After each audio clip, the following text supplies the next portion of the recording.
ஆதிக்கண்டே அழகரியே பல நிலங்களே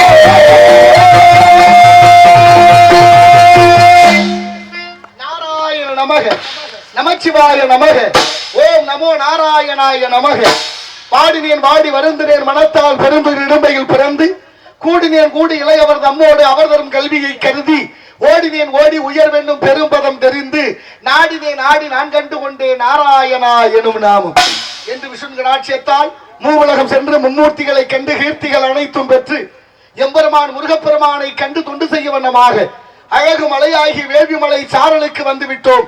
நாராயண நமக. ஆகவே நம் கழகத்திற்கும் இந்த உலகத்திற்கும் கீர்த்தி அளிப்போர் விநாயக மூர்த்தி. அவருடைய பெருமை என்ன? 5 கரத்தினை, ஆணை முகத்தினை, இந்தின் இளம்பரை போல மயிற்றினை, நந்தி மகந்தனை, ஞான கொழுந்தினை புந்தியில் வைத்தடி போற்றுகின்றோம். மூசிக வாகன மோதகஸ்த சாமரகர்ண விளம்பித சூத்திர வாமனருவ மகேஸ்வர புத்திர விக்கண விநாயக பாத நமஸ்தே. திகட சக்கர சமூகம் ஐந்தலான் சகட சக்கர தாமரை நாயகன் அகட சக்கர விண்மணி யாவரை விகட சக்கர மெய்ப்பதம் போற்றுவோம் என்றெல்லாம் போற்றக்கூடிய பாலும் தெளிதேனும் பாகும் மறுப்பையவை நாளும் நலந்துரைக்கு நான் தருவேன். கோலம் செய் துங்க கரிமுகத்து தூமணியே நீ எனக்கு சங்கத்தமிழ் 3 வகையிலே அவருடைய பெருமையை வணங்க வேண்டும். ஆகையினாலே அற்புத கீர்த்தி வேண்டின், ஆனந்த வாழ்க்கை வேண்டின், நற்பொருள் குவிதல் வேண்டின், நலமலாம் பெருக வேண்டின், கற்பக மூர்த்தி தெய்வ களஞ்சியத்து இருக்கை சென்று பொற்பதம் அணிந்து பாரீர் பொய்யில்லை கெண்ட உண்மை என்றாரே சிறுகுடல் பட்டியார். ஆகவே விநாயகனை பணிந்து பணியை தொடர்வோம். கணபதி என்றிட கலங்கும் வல்வினை, கணபதி என்றிட காலனோ கைதொழும், கணபதி என்றிட கருமம் ஆதலால், கணபதி என்றிட கவலை தீருவே.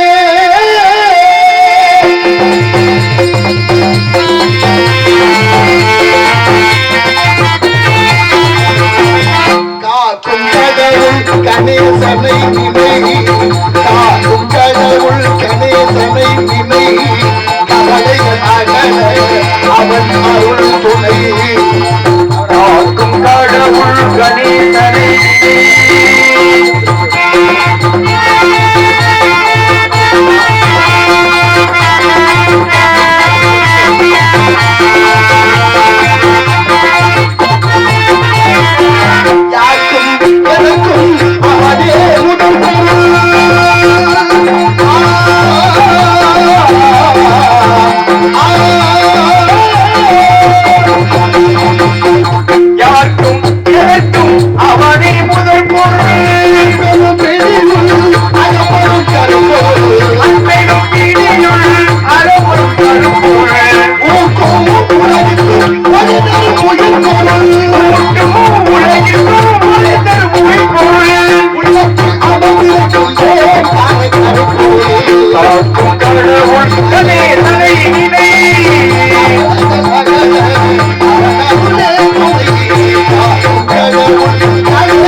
கைதட்டுறது ஒரு நல்ல பழக்கம். கைதட்டினா மாரடைப்பு நோய் வராதுன்னு நாசா விஞ்ஞானம் சொல்லுது. நாசா விஞ்ஞானம் எந்த ஊர்ல இருக்கு? பக்கத்து ஊர்ல தான். அமெரிக்காவுல நாசா விஞ்ஞானிகள் ஆய்வு பண்ணி சொல்றாங்க. அது சரி. மாரடைப்பு நோய் வராது, கைதட்டலாம். கைதட்டினா ரொம்ப நாளைக்கு நல்லா இருக்கலாம். அதனாலதான் இன்னைக்கு மருத்துவமனைக்கு போனா மருத்துவர் காலையிலையும் சாயந்தரமும் நடங்கிறார். நடந்தா உடலுக்கு ஆரோக்கியம் இருக்கு. அப்படி நடைப்பயிற்சியை சொல்றதுக்கு முன்னாலதான் நம்ம ஆளுகள்லாம் கோயிலை கட்டி வைத்தார்கள். ஊருக்கு கோயிலை கட்டி வைத்து குளத்தை வெட்டி வச்சு காலையில எந்திரிச்சு கோயில ஒரு 10 தடவை சுத்தி வந்தாலே அதுவே உடற்பயிற்சி. சாமியை சுத்தின புண்ணியமும் கிடைக்கும், உடலுக்கு ஆரோக்கியம் கிடைக்கும். யாரு கேட்கிறா? கேட்கவும் ஆள் இல்ல, சொல்லவும் ஆள் இல்ல. அதை விட உடலுக்கு ஆரோக்கியம் இருக்குன்னு தான் கைதட்ட சொன்னார்கள். மாரடைப்பு நோய் வராது. பொம்பளை ஆளுகள் எல்லாம் கை தட்டினா முடி நீளமா வளரும். என்னங்க அப்படி சொல்றீங்க? இங்கேயே கேட்டிருக்கானே. காரணம் என்னன்னா ஒருவேளை உண்மையாத்தான் இருக்கு. அது யாரு கண்டுபிடிச்சு சொன்னது? இந்த பையன் பொய்யுதே சொல்லுதான்னு நம்ப மாட்டேங்கிறாங்க. நம்மள யாரு நம்புறா? முடி நீளமா வளருது யார்? அது யாரு கண்டுபிடிச்சது? அது அமெரிக்காவுலதான். அமெரிக்காவுல கண்டுபிடிச்சு சொல்லிட்டாங்களா? வந்து உங்க அக்கா கூடி போய் கேட்டுவாங்க. யார் வேண்டாங்க? ஏன் சொல்ல மாட்டேன். காடங்குடியை சேர்ந்த மரியாதைக்குரிய அரிகரன் அன்பு தம்பி எனக்கு 101 ரூபாய் வழங்கி ஐயப்பன் பாடல் பாடுமாறு பணித்திருக்கிறார்கள். தம்பி அவர்களுக்கு நன்றி, உளமார்ந்த வணக்கம். ஆகினால இடத்தின் சிறப்பை பார்க்கின்ற பொழுது உள்ளம்பெரும் கோயில் ஊனுடம்பை ஆலயம் வல்லபரானார்க்கு வாய்கோபுர வாசல் கள்ளப்புலன் ஐந்தும் காணா மணி விளக்கே தெல்ல தெளிந்தார்க்கு சீவனே சிவலிங்கம் என்று திருமூலர் திருமந்திரத்திலே சொல்கிறார்.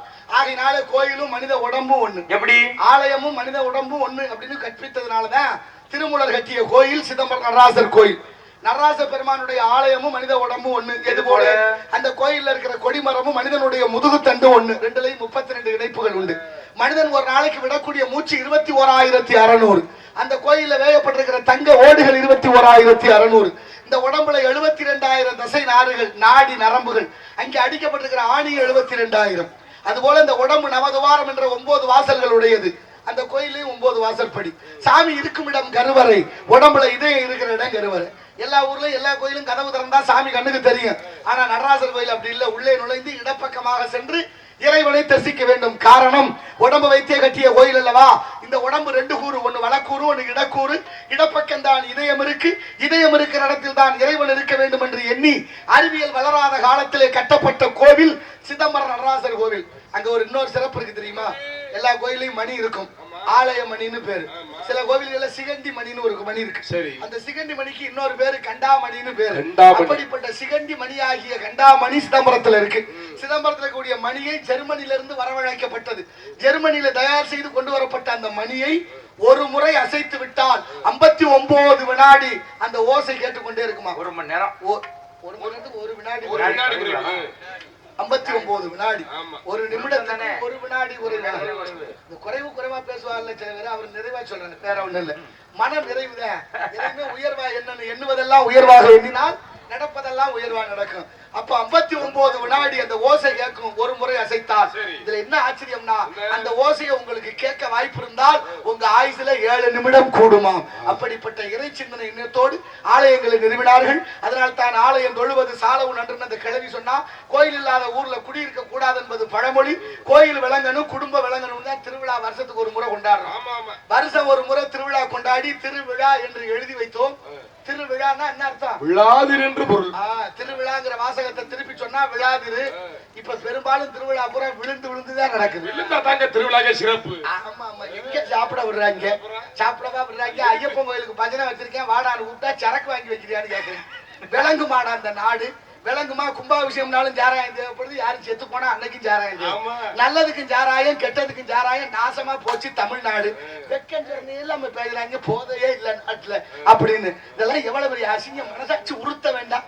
அப்படிப்பட்ட தமிழர்கள் திருவிழா என்பது இன்றியமையாத ஒன்று. கோயில் இல்லாத ஊர்ல குடியிருக்க கூடாதுன்னா எதுக்கு? கோயிலுக்கு போகணும்னா குளிக்கணும்னு தோணும். குளிச்சா சரியான ஆடையை உடுத்தணும்னு தோணும். சரியான வழியில போய் இறைவனை சிந்தனையோடு நினைத்து கோயிலுக்கு போனதுக்கு அப்புறம் கண்டதை நினைக்காம அங்க போய் கோயில்ல சாமி கும்பிடு போதே நினைப்பேன். நம்மளால நேற்று தான் வாங்கின செருப்பு 399 ரூபாய்க்கு எவனாவது எடுத்துட்டு போயிட்டானா அங்கே கிடக்கா தெரியலையே. நாடக மேடைக்கு வந்ததுக்கு ஆத்தாமாருக்கு பேசுறது, சோத்துல தண்ணி ஊத்துனா ஊத்தலான்னு தெரியல. வீட்டை வேற பூட்டி சாவியை எந்த பக்கம் வச்சேன்னு தெரியல. காலையில போய் இப்படி மன சிதறல்கள் ஆகிவிடக் கூடாது. அதுக்காகத்தான் மாணிக்க வாசகர் பாடுறாரு, அம்மையே அப்பா ஒப்பிலா மணியே அன்பில் விளைந்த ஆரமுதே எங்கு எழுந்தருளுவது நீ சிக்கன பிடித்தேன் உன்னை என்று பாடுகிறார். அப்படிப்பட்ட இறை சிந்தனை இல்லாத எந்த செயலும் வெற்றி அடைந்ததாக வரலாறு இல்லை, இலக்கியம் இல்லை, புராணம் இல்லை, இதிகாசம் இல்லை. நம்மளோட பிள்ளைகளுக்கு நெத்தி நிறைய விபூதி, தலையில நெத்தியில விபூதியோ திருநீரோ அல்லது திருமண்ணோ கழுத்துல ருத்ராட்சமோ துளசி மாலையோ ஏதோ ஒண்ணு போட்டு கூட்டிட்டு வாங்களே, நம்ம ஆளுகளே கேட்பாங்க என்ன பிள்ளைய சாமியார் ஆக்கிக்கலான்னு கேட்கறாங்க. புள்ள சாமியார் ஆக்குறதுக்கு இல்ல, புள்ள சரியா இருக்கணும்னா ஆன்மீக சிந்தனை வேண்டும். எந்த மதமாக இருந்தாலும் சரி. அதனாலதான் பிஞ்சு மனதுல நஞ்ச விதைக்க கூடாது, நல்லதை விதைக்கணும்னு ஆன்றோர்கள் நமக்கு சொல்லி கொடுத்தாங்க. நீங்க பாருங்க, ஆன்மீகம் என்ற பக்தி தான் நமக்கு நல்ல சிந்தனையை வளர்த்தது. ஆன்மீகம் என்ற பக்தி தான் நமக்கு நல்ல புத்தியை கொடுத்தது. ஆன்மீகம் என்ற பக்தி தான் நமக்கு நல்ல பக்குவத்தை கொடுத்தது. ஆன்மீகத்தோடு சேர்ந்த கல்விதான் மனிதனுக்கு நல்ல ஒழுக்கத்தை கற்றுக் கொடுத்தது. அதுதான் வள்ளுவர் பாடுகிறார், கற்றதனால் ஆய பயனன்கொள் வாழறிவன் நற்றார் தொழாறு என்று. இறை சிந்தனை இல்லாத எந்த செயலும் வெற்றி அடைந்ததாக ஒருத்தர் சாமி முடிவு இருந்திருக்காரு. சரி, அது ஒரு வில்வ இலை கிடைச்சிருக்கு. வில்வம் மிக சிறந்தது. ஆமா ஆமா, வில்வ இலை கோயில சிவன் கோயில வில்வ இலை கொடுக்குறாங்களா, ஒரு இலையை மென்னு சுமுள் நீரோட முழுங்கிட்டோம்னா நுரையீரல் இருக்க பிரச்சனை தீராது. தீராதா? ஜென்மத்துக்கு நுரையீரல் பிரச்சனை வராதான். அதனால ஆலயங்களிலே ஆன்மீகத்தோட அறிவியலை கண்டு வைத்தார்கள் முன்னோர்கள். அப்படி ஒரு வில்வ இலையை கிள்ளி கிள்ளி போட்டுக்கிட்டே இருந்திருக்காரு. ஓம் சிவாய நம, ஓம் சிவலிங்காய நம, ஓம் பவாய நம, ஓம் பவலிங்காய நம, ஓம் ஆத்மாய நம, ஆத்மலிங்காய நம அப்படின்னு போட்டுக்கிட்டே இருந்தாரு. ஒரு இலை எவ்வளவு நேரம்? கொஞ்ச நேரத்துல இலை கிள்ளி முடிச்சு வச்சு, ஆமா கிள்ளி முடிச்சோன்னா வெறுங்கையவே ஆடிக்கிட்டு இருந்திருக்கிறாரு. கடவுள் பார்த்தாரு, என்னடா என்னையவே இப்படி ஏமாத்துறீங்க, இலை முடிஞ்சு எவ்வளவு நேரம் ஆச்சு, வெறுங்கையவே ஆட்டுறியடா, என்னையவே இப்படி ஏமாத்தினா இந்த ஊர் உலகத்தை எவ்வளவு ஏமாத்துவேன் நினைப்பாரா? ஒருத்தர் வந்து நாளைக்கு பஜனை நம்ம வீட்டுல மத்தியானத்துக்கு சாப்பிட வந்துருங்கன்னு கூப்பிட்டுருக்காரு. நீங்க போங்க ஐயா, நாளைக்கு மத்தியானம் வந்துடுறேன், இரவு முழுவதும் சாப்பிடாம இருந்துட்டு காலையில எந்திரிச்சு இஞ்சி கஷாயம் வச்சு குடிச்சிட்டு கபகபன்னு பசியோட வந்துடுறேன்னு சொல்லிட்டு காலையில எந்திரிச்சு குளிச்சும் குளிக்காம சாமியை கும்பிடாம அவளை பக்தி, ஆமா அவளை வேகமா பசனைக்கு கிளம்பி போனாரு. 3 மைல் போனவர் திரும்ப நடந்து வந்தாரு. பதறி போய் வந்திருக்காரு. மனைவி கேட்டாங்க, 3 மைல் போயிட்டு, ஆமா என்னங்க வேகமா போனீங்க, இப்படி பதட்டத்தோட வருறீங்களே? இல்ல இல்ல, போகும்போது அப்பதான் ஞாபகம் வந்துச்சு, நம்ம வீட்டு விளக்க அணைக்காம போயிட்டேன், என்ன எரிஞ்சு தீந்து போயிருக்குமே, அதை சொல்லிட்டு போகலான்னு ஒடியாந்தேன். குடும்பத்துல அந்த அம்மா சொன்னா, உங்க மனைவி நான் எப்படி இருப்பேன், நீங்க அந்த பக்கம் காலடி வச்சோன்னே நான் விளக்க மலை ஏத்திட்டேன், நீங்க கவலைப்படாதீங்க, என்ன பத்திரமா இருக்குன்னு. புண்ணியவதி. அப்புறம் அந்த அம்மா கேட்டா, நீங்க 3 மைல் போயிட்டு திரும்ப நடந்து வந்தீங்களே, செருப்பு தேஞ்சு போயிருக்குமே. ஆமா, அதுக்கு அவர் சொன்னாரு, ஓம் புருஷன் நான் சாதாரண ஆளு, நான் இங்க திரும்பும் போதே செருப்பை கலட்டி கக்கத்துல இடிதான் நடந்து வந்தேன், நீ கவலைப்படாத. நல்ல குடும்பம், பல்கலைக்கழகம் இருக்கு. 5 ரூபாய்க்கு தர்மம் பண்ணிவிட்டு 50 ரூபாய்க்கு விளம்பரம் பண்றேன். என்ன முடியும் நம்மளால? நினைச்சு பாருங்க, என்ன முடியும்? படுத்தா எந்திரிக்க முடியல, எந்திரிச்சா படுக்க முடியல, நினைச்சதை பேச முடியல, நினைச்சதை செய்ய முடியல, நினைத்தபடி வாழ முடியலை. ஆனா வாழ்கிற வாழ்க்கை சொர்க்கம் என்று எண்ணுகிற எண்ணம் நமக்கு வர வேண்டும். வரணுமா இல்லையா? அப்படிப்பட்ட இடத்தின் சிறப்பை பார்க்கிற பொழுது, அன்பிற்கினிய பெரியோர்களே, அன்பான தமிழ் உணர்வாளர்களே, நாளைய தலைமுறைக்கு நல்லதை விதையுங்கள். எதை விதைக்கிறோமோ அதை அறுவடை பண்ணணும். விதைத்தவன் வினையறுப்பான், திணை விதைத்தவன் திணையறுப்பான். இந்த பிரபஞ்சம் என்பது பொது. அப்படிப்பட்ட நிலம், நீர், நெருப்பு, காற்று, ஆகாயம் என்ற பஞ்சபூதம். பஞ்சபூதத்திலே சிறப்பா ஒன்னு சொல்றேன் உதாரணம். மண்ணு கட்ட ஏடு, ஒரு நெல்லு போட்டா களை நெல்லு கொடுக்குது. கடல்ல விழுந்த பொருளும் 3 நாள்ல கரை ஒதுங்கும். இதுதான் பிரபஞ்சத்தினுடைய விதி. ஆகையினாலே நம்ம என்ன விடுறோமோ அது திரும்ப நமக்கே வந்து சேரும். நல்லதே நினைப்போம், நல்லதே பேசுவோம், நல்லதே விதைப்போம். ஆகையினாலே இடத்தின் சிறப்பை பார்க்கின்ற பொழுது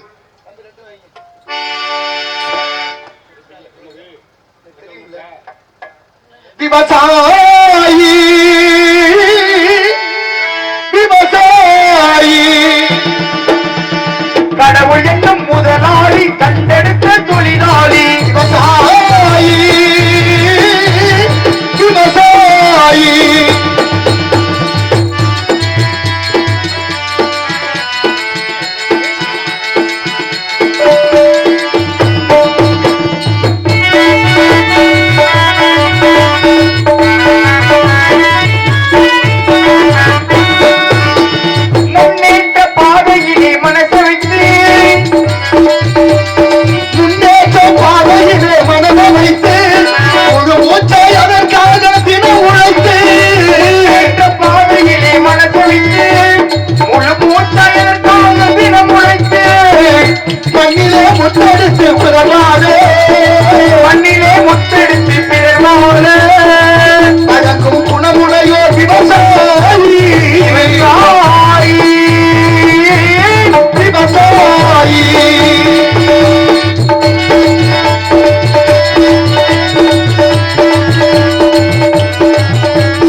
எனும் அன்ன கொடி விவசாயி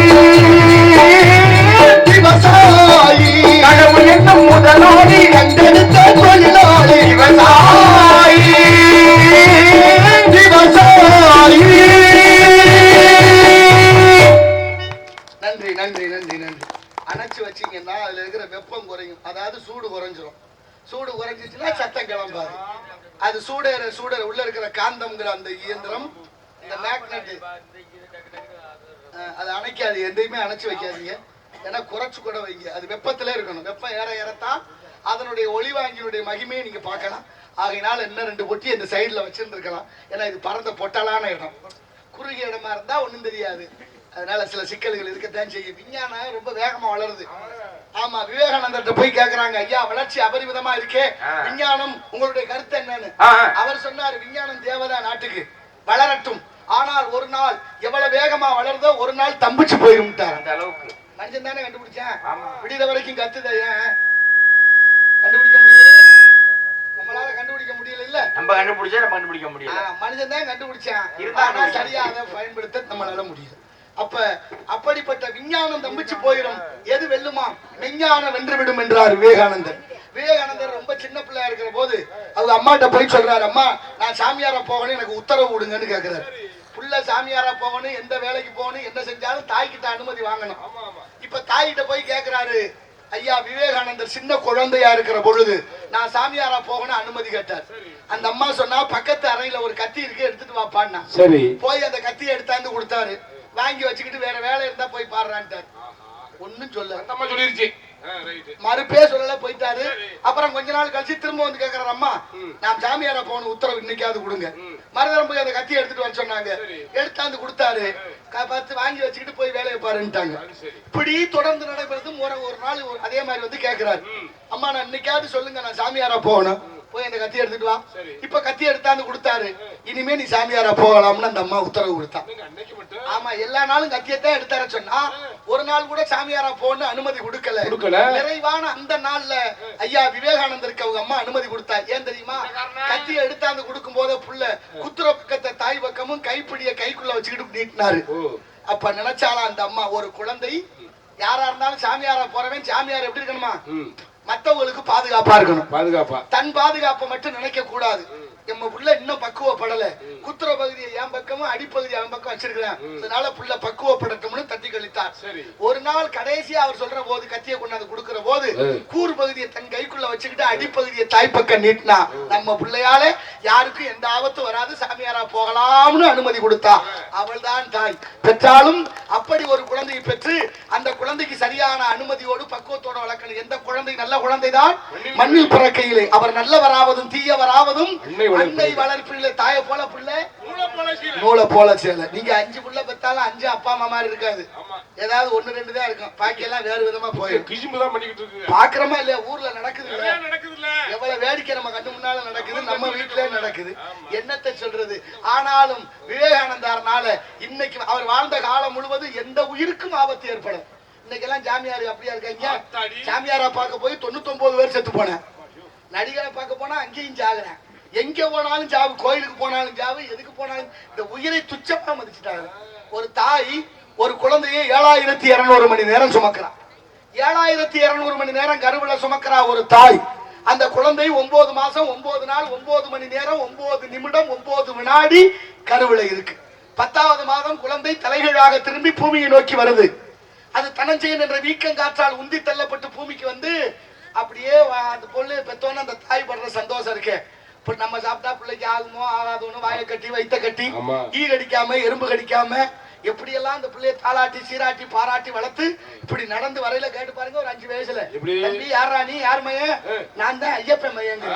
என்னமா ஐயப்பன் சுமந்தது அவங்க அம்மா சுமந்தா பேர் அவங்க அப்பாவுக்கு விட்டு கொடுக்குறாங்க. கருணையே வடிவமான தாய்மார்கள் பிள்ளைய அப்பா அடிச்சுட்டா அப்பா அம்மாவுக்கு பொறுக்காது, உடனே ஓடியாந்துருவாங்க. எதுக்கு என் பிள்ளைய அடிக்கிறீங்க? எப்ப பாரு அவனே நொட்டிக்கிட்டே இருக்கு. என்ன அவன் பெருசா தப்பு பண்ணிவிட்டாங்க? அதானே நீங்க என்ன யோக்கியமா கேக்குறாங்க இல்ல? இன்னைக்கு அப்படித்தான் கேக்கு. அப்படி தாய் கருணை அதனாலதான் பெத்த மனம் வித்து பிள்ளை மனம் கல்லு. 5 வயசுல புள்ள அம்மாவை வெட்டி உதச்சு விட்டாங்க. கன்னத்துல விழுந்துருச்சு உத. ஒரு பல்லு கடவா பல்லு விழுந்து போச்சு. ஒரே ரத்தமா ஊத்துது. சிரிக்கிறா உட்கார்ந்துகிட்டு. ஆமா, பல்லு விழுந்த தாய் சிரிப்பாளா?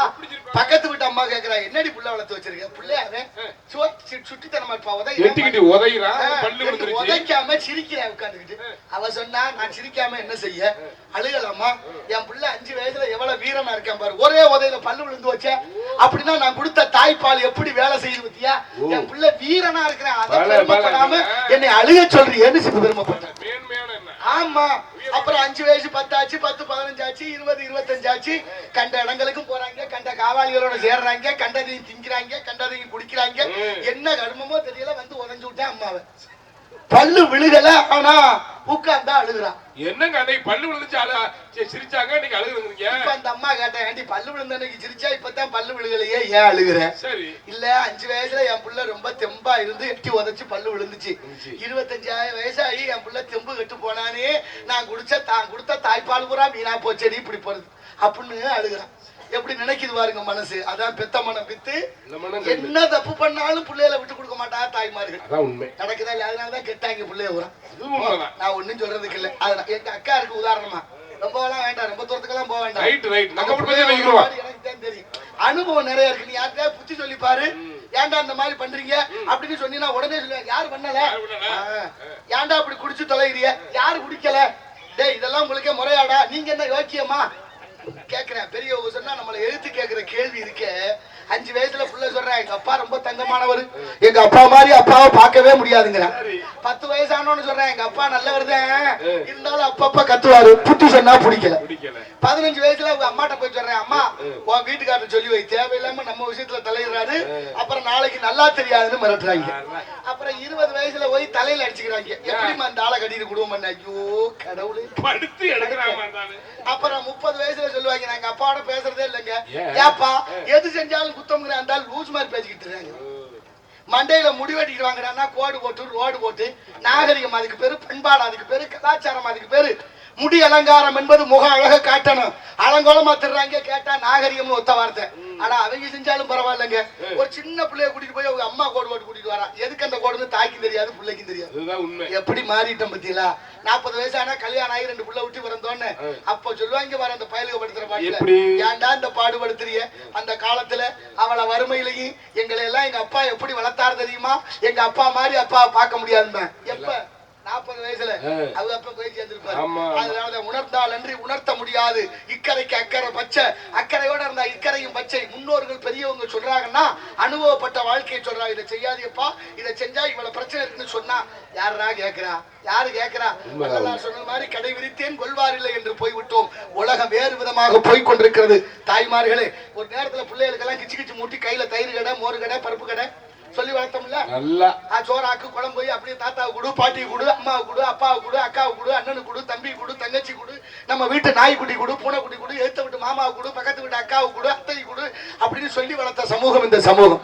இன்னைக்கு இருக்கா?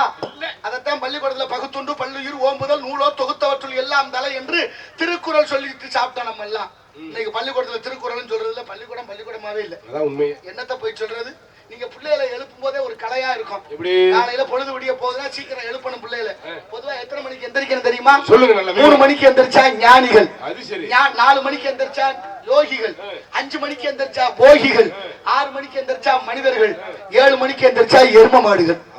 இப்ப யாராரு எப்ப எந்திரிக்கணும்னு நீங்க முடிவு பண்ணிக்கங்க. நான் சொல்றேன், நல்லா புரிஞ்சுக்கங்க. நமக்கு தேவையில்லை, அது பெரிய இடத்துக்கு போய் 8 மணி வரைக்கும் தூங்கக்கூடாது. அரமனை கோழி முட்டை அம்மிக்கெல்லாம் உடைக்கும். படுக்கைக்கு இடது கையை தலைக்கு வச்சு இப்படித்தான் படுக்கணும். பல்லாக்கு படுக்கிறதோ குப்பரை படுக்கிறதோ தருத்திரம். உண்மை. நான் ஒண்ணும் சொல்லக்கூடாது. ஒரு வீட்டுல பொம்பளை பிள்ளையோ பசுமாடோ அழுக கூடாது. பொண்ணும் பசுவும் ஒண்ணு. பசுமாடுதான் இன்னைக்கு வீடு குடி போனா கூட்டிட்டு போறோம். பசுமாடும் கண்ணீர் விடக்கூடாது, பொண்ணும் கண்ணீர் விடக்கூடாது. இந்த உலகத்துல சிறந்த நீர் 2 நீர். ஒண்ணு கண்ணீர், இன்னொன்னு உமிழ் நீர். கண்ணீர் 2 வகைப்படும். ஒண்ணு அழுக கண்ணீர், ஒண்ணு ஆனந்த கண்ணீர். அழுக கண்ணீர் இந்த ஓரத்துல வரும், உப்பு கைக்கும். ஆனந்த கண்ணீர் இனிக்கும், இந்த ஓரத்துல வரும்.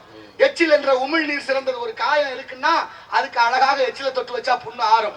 அவரவருக்கு அவரவர் எச்சி சரி. இன்னைக்கு நாய்க்கு புண்ணு வந்தா நாக்கால ஆத்திருதே. அப்ப இருக்குல்ல உதாரணம். அதனாலதான் சொல்றேன், ஒரு பெண்ணும் பசுமாடு வீட்டுல அழுகக்கூடாது. பிள்ளைகளை பேணி காப்பதுல தாய்மார்களுக்கு நிறைய பங்கு உண்டு. அந்த பங்குகளை சரியாக செய்ய வேண்டும். ஆனா இன்னைக்கெல்லாம் பாதி சாமத்துல இப்படியே தான் இருக்கணும். பேருந்துல போறோமா அப்பவும் இப்படித்தான் இருக்கணும். நான் விமானத்துல ஏறியும் பார்த்துட்டு அங்கேயும் இப்படித்தான் இருக்காங்க. அப்புறம் பாரு வீட்டுக்கு தான் பாதி சாமத்துல அந்த பிள்ளைய வேற அதைத்தான் பார்த்துக்கிட்டு பேசிக்கிட்டு இருக்குது. அப்ப சிந்தனை எங்க இருக்கு? வீட்டுல தொட்டில புள்ள அழுதுச்சுன்னா கிளம்பி சொல்லுவா, புள்ள அழுகுறான் பசிக்குது பாலை கொடு. புள்ள அழுகுறான் ஏதோ எறும்பு அடிச்சிருச்சு தூக்கி பாரு. புள்ள அழுகுறான் வயிற்று வலிக்கு வெளி இருக்க வை அப்படின்னு சொல்லி கொடுத்த சமூகம் இந்த சமூகம். இன்னைக்கு இருக்கா? புள்ள அழுதுன்னா அதுகிட்ட ஒரு செல்போனு நம்ம கிட்ட ஒரு செல்போன். அது என்ன கதி ஆனாலும் நமக்கு கவலை இல்லை. இங்க கிடக்கு குழந்தை பாக்குறது வேற ஆளு. பிள்ளைய லட்சணம் சொன்னா வருத்தம் தான் வர. நமக்கு தேவையில்லாத பெரிய இடத்து பொல்லாப்பு அரமனை கோழி முட்டை அம்மிக்கெல்லாம் உடைக்கும். மதுரையில ஒரு திருட போயிருக்கிறேன்.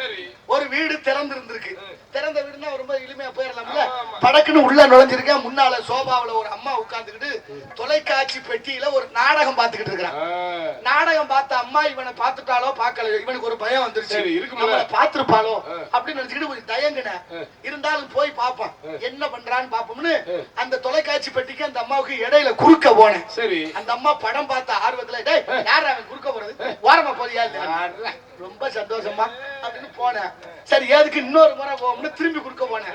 இப்ப ரொம்ப சத்தமா சொன்னான், போயாம குறுக்க வைக்கிட்டு இருக்கேன், நான் என்ன படையல அப்படின்னு. ரொம்ப நன்றிமா, நீ உன் வேலையை பாரு, நான் என் வேலையை பார்க்கணும் போனேன். வீட்டுல என்னென்ன சட்டி மூட்டை இருந்துச்சோ எல்லாத்தையும் மூட்டையா கட்டி, இருந்த காசு பணத்தை எல்லாம் மூட்டையா கட்டி அடுப்படிக்கு போயிருக்கேன். அந்த அம்மா மாவரைச்சு வச்சிருந்திருக்காங்க. 4 தோசையை சுட்டு அங்கேயே சட்னி வச்சு சாப்பிட்டு பாவம் அந்த அம்மாவுக்கு 2 சோதையை சுட்டு வச்சுட்டு சட்னி வச்சு வச்சுட்டு போயிட்டேன்.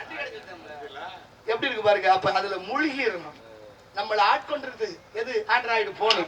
எங்க போய் நிக்க போகுதுங்கிறத நாளைய எதிர்காலம் சொல்லும். ஆகையினால இடத்தின் சிறப்பை பார்க்கின்ற பொழுது அழகான இடம் வேள்விமலை சாரல். முருகப்பெருமான் குடிகொண்டிருக்கின்றார். வந்த வினையும் வருகின்ற வல்வினையும் கந்தன் என்று சொல்ல கலங்குமே செந்தில் நகர் சேவகா என்று திருநீர் அணிபவருக்கு மேவ வாராது வினை.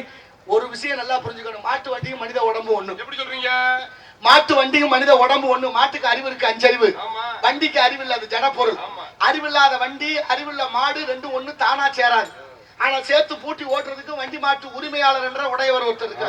அவருக்கு தான் தெரியும் மாட்டு வண்டி எப்போ பூட்டணும், எங்க ஓட்டணும், எவ்வளவு தூரம் ஓட்டணும், எங்க கொண்டு அவுக்கணுங்கிற கணக்கு மாட்டு வண்டி உரிமையாளர்கிட்ட இருப்பதை போல் என் அறிவில் சேர்ந்த பெரியோர்களே, இந்த உடம்புக்கு அறிவில்ல, ஆன்மாவுக்கு அறிவு உண்டு. அறிவில்லாத உடம்புல அறிவுள்ள ஆத்மாவை பூட்டி ஓட்டுகிறான் இறைவன் என்ற பரமாத்மா. எங்க ஓட்டணும், எவ்வளவு தூரம் ஓட்டணும், எப்போ அவுக்கணுங்கிற கணக்கு அவன் கையில. அதுக்கடையில என்னை விட ஆளே இல்லைங்கிற எண்ணம் இருந்தால் இன்று முதல் அதை நீக்கி விடுங்கள். எல்லாம் இறைவன் திருவருள் என்பதை உணர்வோம். ஆகினால் வைப்பார்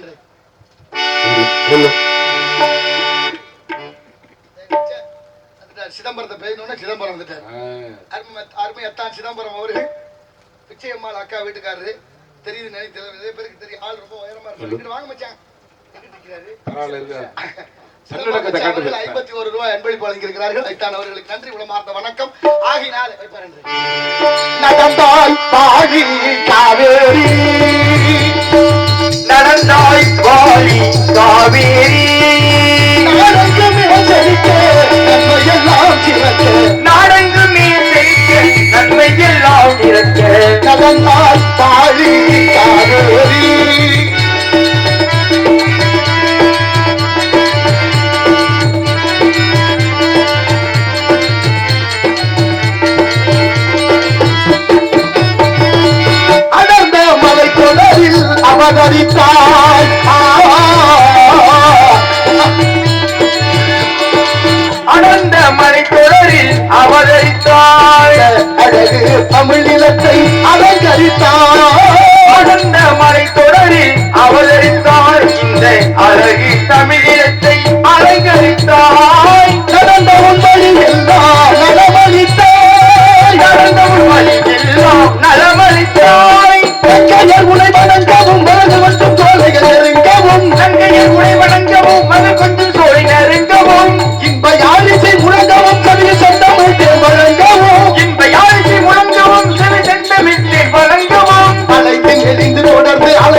பொன்னாக அன்பு உயர்ந்த தமிழ்நாட்டில் செல்ல பெண்ணாக உணவளிக்கும் உழவர்க்கெல்லாம் கண்ணாக அன்பு உயர்ந்த தமிழ்நாட்டில் செல்ல பெண்ணாக உழவரெல்லாம் பாராட்டும் பொன்னாக அன்பு பொங்கி வரும் காவிரியே வாழியவே அன்பு பொங்கி வரும் காவிரியே வாழியவே நடந்தால் வாழி காவேரி நாடெங்குமே செழிக்க நம்மை எல்லாம் சிறக்க நடந்தாய் வாழி காவேரி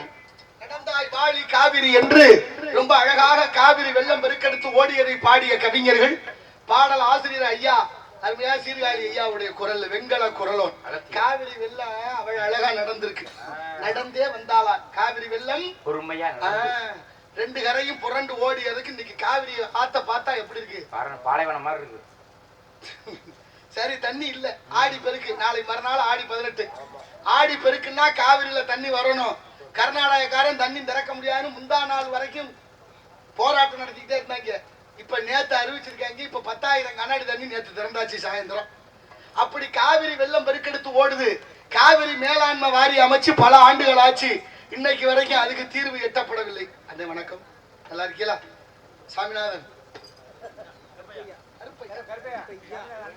சாமிநாதன் அண்ணன் இதுல உங்க தம்பியாவும் இருக்காரு கற்பையா அண்ணா அவர்களுக்கு நன்றி தூங்குறாரு அவரு சரி நல்லதான் இருக்காரு நன்றி நன்றி உளமார்ந்த வணக்கம் அன்பளிப்பு 51 ரூபாயை வழங்கிய அண்ணன் கற்பையா அவர்களுக்கு நன்றி உளமார்ந்த வணக்கம் அப்படி காவிரி வெள்ளம் பெருக்கெடுத்து ஓடுது இன்னைக்கு நிலைமை என்ன தெரியுமா நீட்டு தேர்வுக்கு போராட்டம் நடத்துது மாணவர் மாணவி எல்லாம் எங்க டெல்லியில ஜந்தர் மந்தர்ல அவ்வளவு பெரிய போராட்டம் ஒரு முடிவுக்கு வந்துருச்சு அதுல பெரிய தீவிரவாதி எல்லாம் உள்ள வந்துட்டாங்கன்னா அப்புறம் அதெல்லாம் ஏகப்பட்ட பிரச்சனை எதுக்கு சொல்ல வரேன்னா நீட்டு தேர்வு இந்த நாட்டுல மோசமா இருக்கு மாணவர்கள் இறக்குறார்கள் நீட்டு தேர்வு வேண்டாம் வினாத்தாள்கள் விடைத்தாள்கள் வெளியாயிடுச்சுன்னு போராட்டம் நடக்குது மாணவ மாணவியர்கள் எங்கே டெல்லியில தமிழ்நாட்டு நிலவரம் என்ன தெரியுமா தமிழ்நாட்டுல திரைப்படத்துக்கு டிக்கெட் கிடைக்கலன்னு மரத்தை குடிச்சிட்டேன் ஒருத்தன்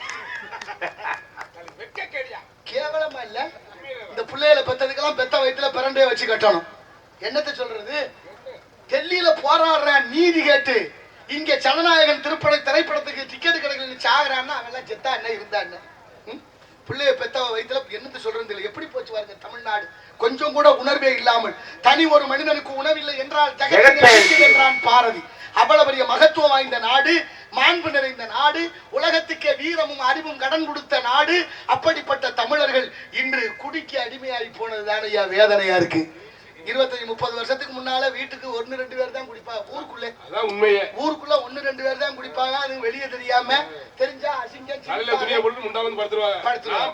பாத்துருக்கோம்ல இப்ப ஊருக்குள்ள 1-2 பேர் தான் குடிக்காம இருக்காங்க மொத்த பேரும் குடிச்சு படுத்துற பாடு இருக்க அதுக்கு பப்புன்காரர் வந்து சொன்னாரு பாருங்க சின்ன சிறுசெல்லாம் சிகரெட் அடிக்குது சித்தப்பனுக்கிட்ட தீப்பெட்டி கேக்குது உண்மைதானே நான் நேரா கண்கூடா பாத்துட்டேன் வெக்கம் இல்லாம பாடுறானே அவனுமே அவர் செய்யறாப்ல நடக்கிற உண்மையே சொன்னாப்ல வேற ஒண்ணும் தேவையில்லை அது பெரிய இடத்து பொல்லாப்பு அரமணை கோழி முட்டை அம்மிக்கல்ல உடைக்கும் என்ன சொல்றோமோ அதை நம்ம கடைபிடிக்கணுமா வேண்டாமா கடைபிடித்தேன் கொள்வார் இல்லைன்னு அப்படி போக கூடாது இல்ல இருக்குல்ல எத்தனையோ விஷயங்கள் சொல்லி கொடுத்திருக்காங்க நமக்காக கற்பித்த இடங்கள் இருக்கிறது தண்ணி இல்ல நாட்டுல குடிக்க தண்ணி இல்ல காவிரியில தண்ணி பல லட்சம் கண்ணாடி தண்ணி வருஷம் போய் கடல்ல கலக்குது வீணா போற பச்சை தண்ணியை சேர்த்து வச்சு நாட்டுல தண்ணி பஞ்சத்தை தீக்கிறதுக்கு ஒரு உள்ள உறக்கல குடிக்க தண்ணி இல்ல கும்மாளம் போன தண்ணி இருக்கு குடிக்க தண்ணியை சேர்த்து வைக்க திட்டம் இல்ல தண்ணியை காசிக்கு விற்க திட்டம் இருக்கு என் அன்பில் சிறந்த பெரியோர்களே உலக சுகாதார மையம் எச்சரிக்குது பூமியில தண்ணி குறைஞ்சுக்கிட்டே இருக்கு நாசா விஞ்ஞானிகள் சொல்லுகிறார்கள் தண்ணி பஞ்சம் சீக்கிரம் தலைவிரிச்சு ஆடுது உலகம் பரதற போகுதுன்னு இன்னமும் தெரியுமா 25-30 நாளைக்கு முன்னால சகாரா பாலைவனத்துல 50 பேர் வந்த ஒரு வண்டி பழுதாகி நிக்குது அதுல ஒருத்தர் மட்டும் உயிர் தப்பிச்சாரு 49 பேர் ஒரே இடத்துல செத்து போனாங்க குடிக்க தண்ணி இல்லாமல் இது செய்தி அல்ல நமக்கு அடிக்கிற எச்சரிக்கை மணி என்பதை உணருங்கள் நீங்க பிள்ளைகளுக்கு சொத்து சேர்க்கிறீங்களோ இல்லையோ அன்பார்ந்த கிராமத்தார்கள் அங்கங்க இருக்க நீர்நிலைகள் கம்மா குளம் குட்டை ஏரி தாங்கல் கிணறு எல்லாத்தையும் சுத்தம் பண்ணி தண்ணியை தேக்கி வைக்கணும் அது ரொம்ப முக்கியம் நீரின்றி அமையாது உலகு யார் யாருக்கு மானின்றி அமையாது ஒழுக்கு என்று வள்ளுவர் பாடுகிறார் இந்த நாட்டில் இல்ல தமிழ்நாடு மட்டுமல்ல, இலங்கை மட்டுமல்ல, உலக நாடுகள் எல்லாம் சென்று நீர் மேலாண்மையை கையில் எடுத்து என் உயிர் தம்பி தஞ்சாவூர் மாவட்டம் பேராவூரணி தாலுகா நாடியன் கிராமத்தில் பிறந்த அன்பு தம்பி நிமல் ராகவன் இயற்கை பேணிக்காக வேளாண் நீர் மேலாண்மை கையில் எடுத்து செய்து கொண்டிருக்கிறார். நம்ம ராமநாதபுரத்தை சேர்ந்த என்ன அருமை தம்பி அண்ணன் தான், எனக்கு என்ன மூத்தவராக தான் இருப்பார்.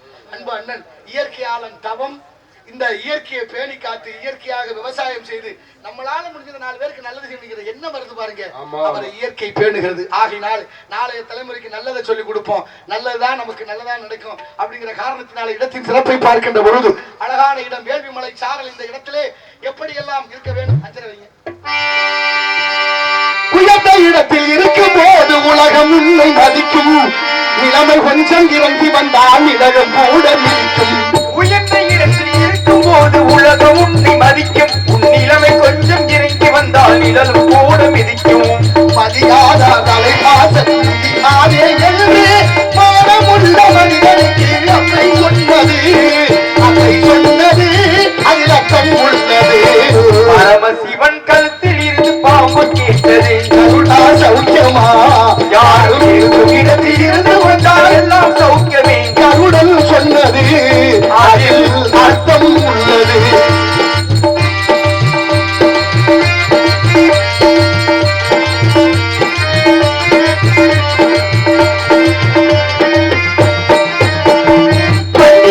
சக்கரங்கள் 2 மட்டும் வேண்டும், அந்த 2 ஒன்று சிறியதென்றால் எந்த வண்டி ஓடும். வண்டி ஓட சக்கரங்கள் 2 மட்டும் வேண்டும், அந்த 2 ஒன்று சிறியதென்றால் எந்த வண்டி ஓடும்.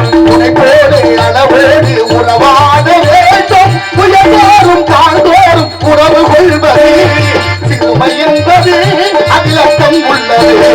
பரமசிவன் கழுத்தில் இருந்து பாம்பு கேட்டது, கருணா சௌக்கியமா யாரும் இருக்கும் இடத்தில் இருந்து வந்தால் எல்லாம் சௌக்கியமே. கருடல் சொன்னது அதில் அர்த்தம் உள்ளது.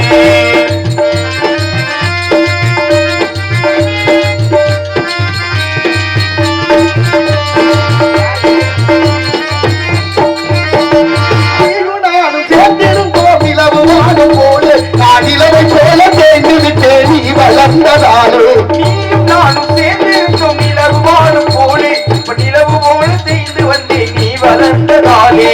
என் உள்ளம் என்னை பார்த்து கேலி செய்யும் போது இல்லாதான் வாழ்வில் நிம்மதி இல்லை. கணவன் சொன்னது அது அர்த்தம் உள்ளது. பரமசிவன் கழுத்தில் இருந்து பாம்பு கேட்டது, அருளா சௌக்கியமா யாரும் இருக்கும் இடத்தில் இருந்து கொண்டால் எல்லாம் சௌக்கியமே. கருடல் சொன்னது அதில் அர்த்தம் உள்ளது. கருடல் சொன்னது அதில் அர்த்தம் உள்ளது.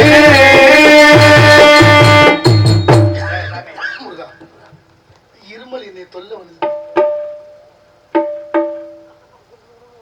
தர்ஷன் வெல்டிங் குரூப்ஸ் வீரமங்கலம் உரிமையாளர் பாக்கியராஜ் நஞ்சை உண்டு புஞ்சை உண்டு என்ற பாடலை பாடுமாறு அன்போடு 101 ரூபாய் வழங்கியிருக்கிறார்கள். சேகர் பாடிய பாடலுக்காக எனக்கு அன்பு சகோதரர் சேகர் அவர்கள் எனக்கு 201 ரூபாய் வழங்கியிருக்கிறார்கள். எங்க அப்பா மிகப்பெரிய எழுத்தாளர், ஓய்வு பெற்ற ஆங்கில ஆசிரியர் மீமிசல் இருப்பு மதுரையில் இருக்காங்க. அவருடைய சார்பாக லியோ சோசப் அப்பா அவர்களுடைய சார்பாக அவருடைய மகன் எனக்கு அவர் மகன் மூலமாகவே அன்பளிப்பு வழங்கியிருக்கிறார்கள். நன்றி நன்றி, உளமார்ந்த வணக்கம் வணக்கம்.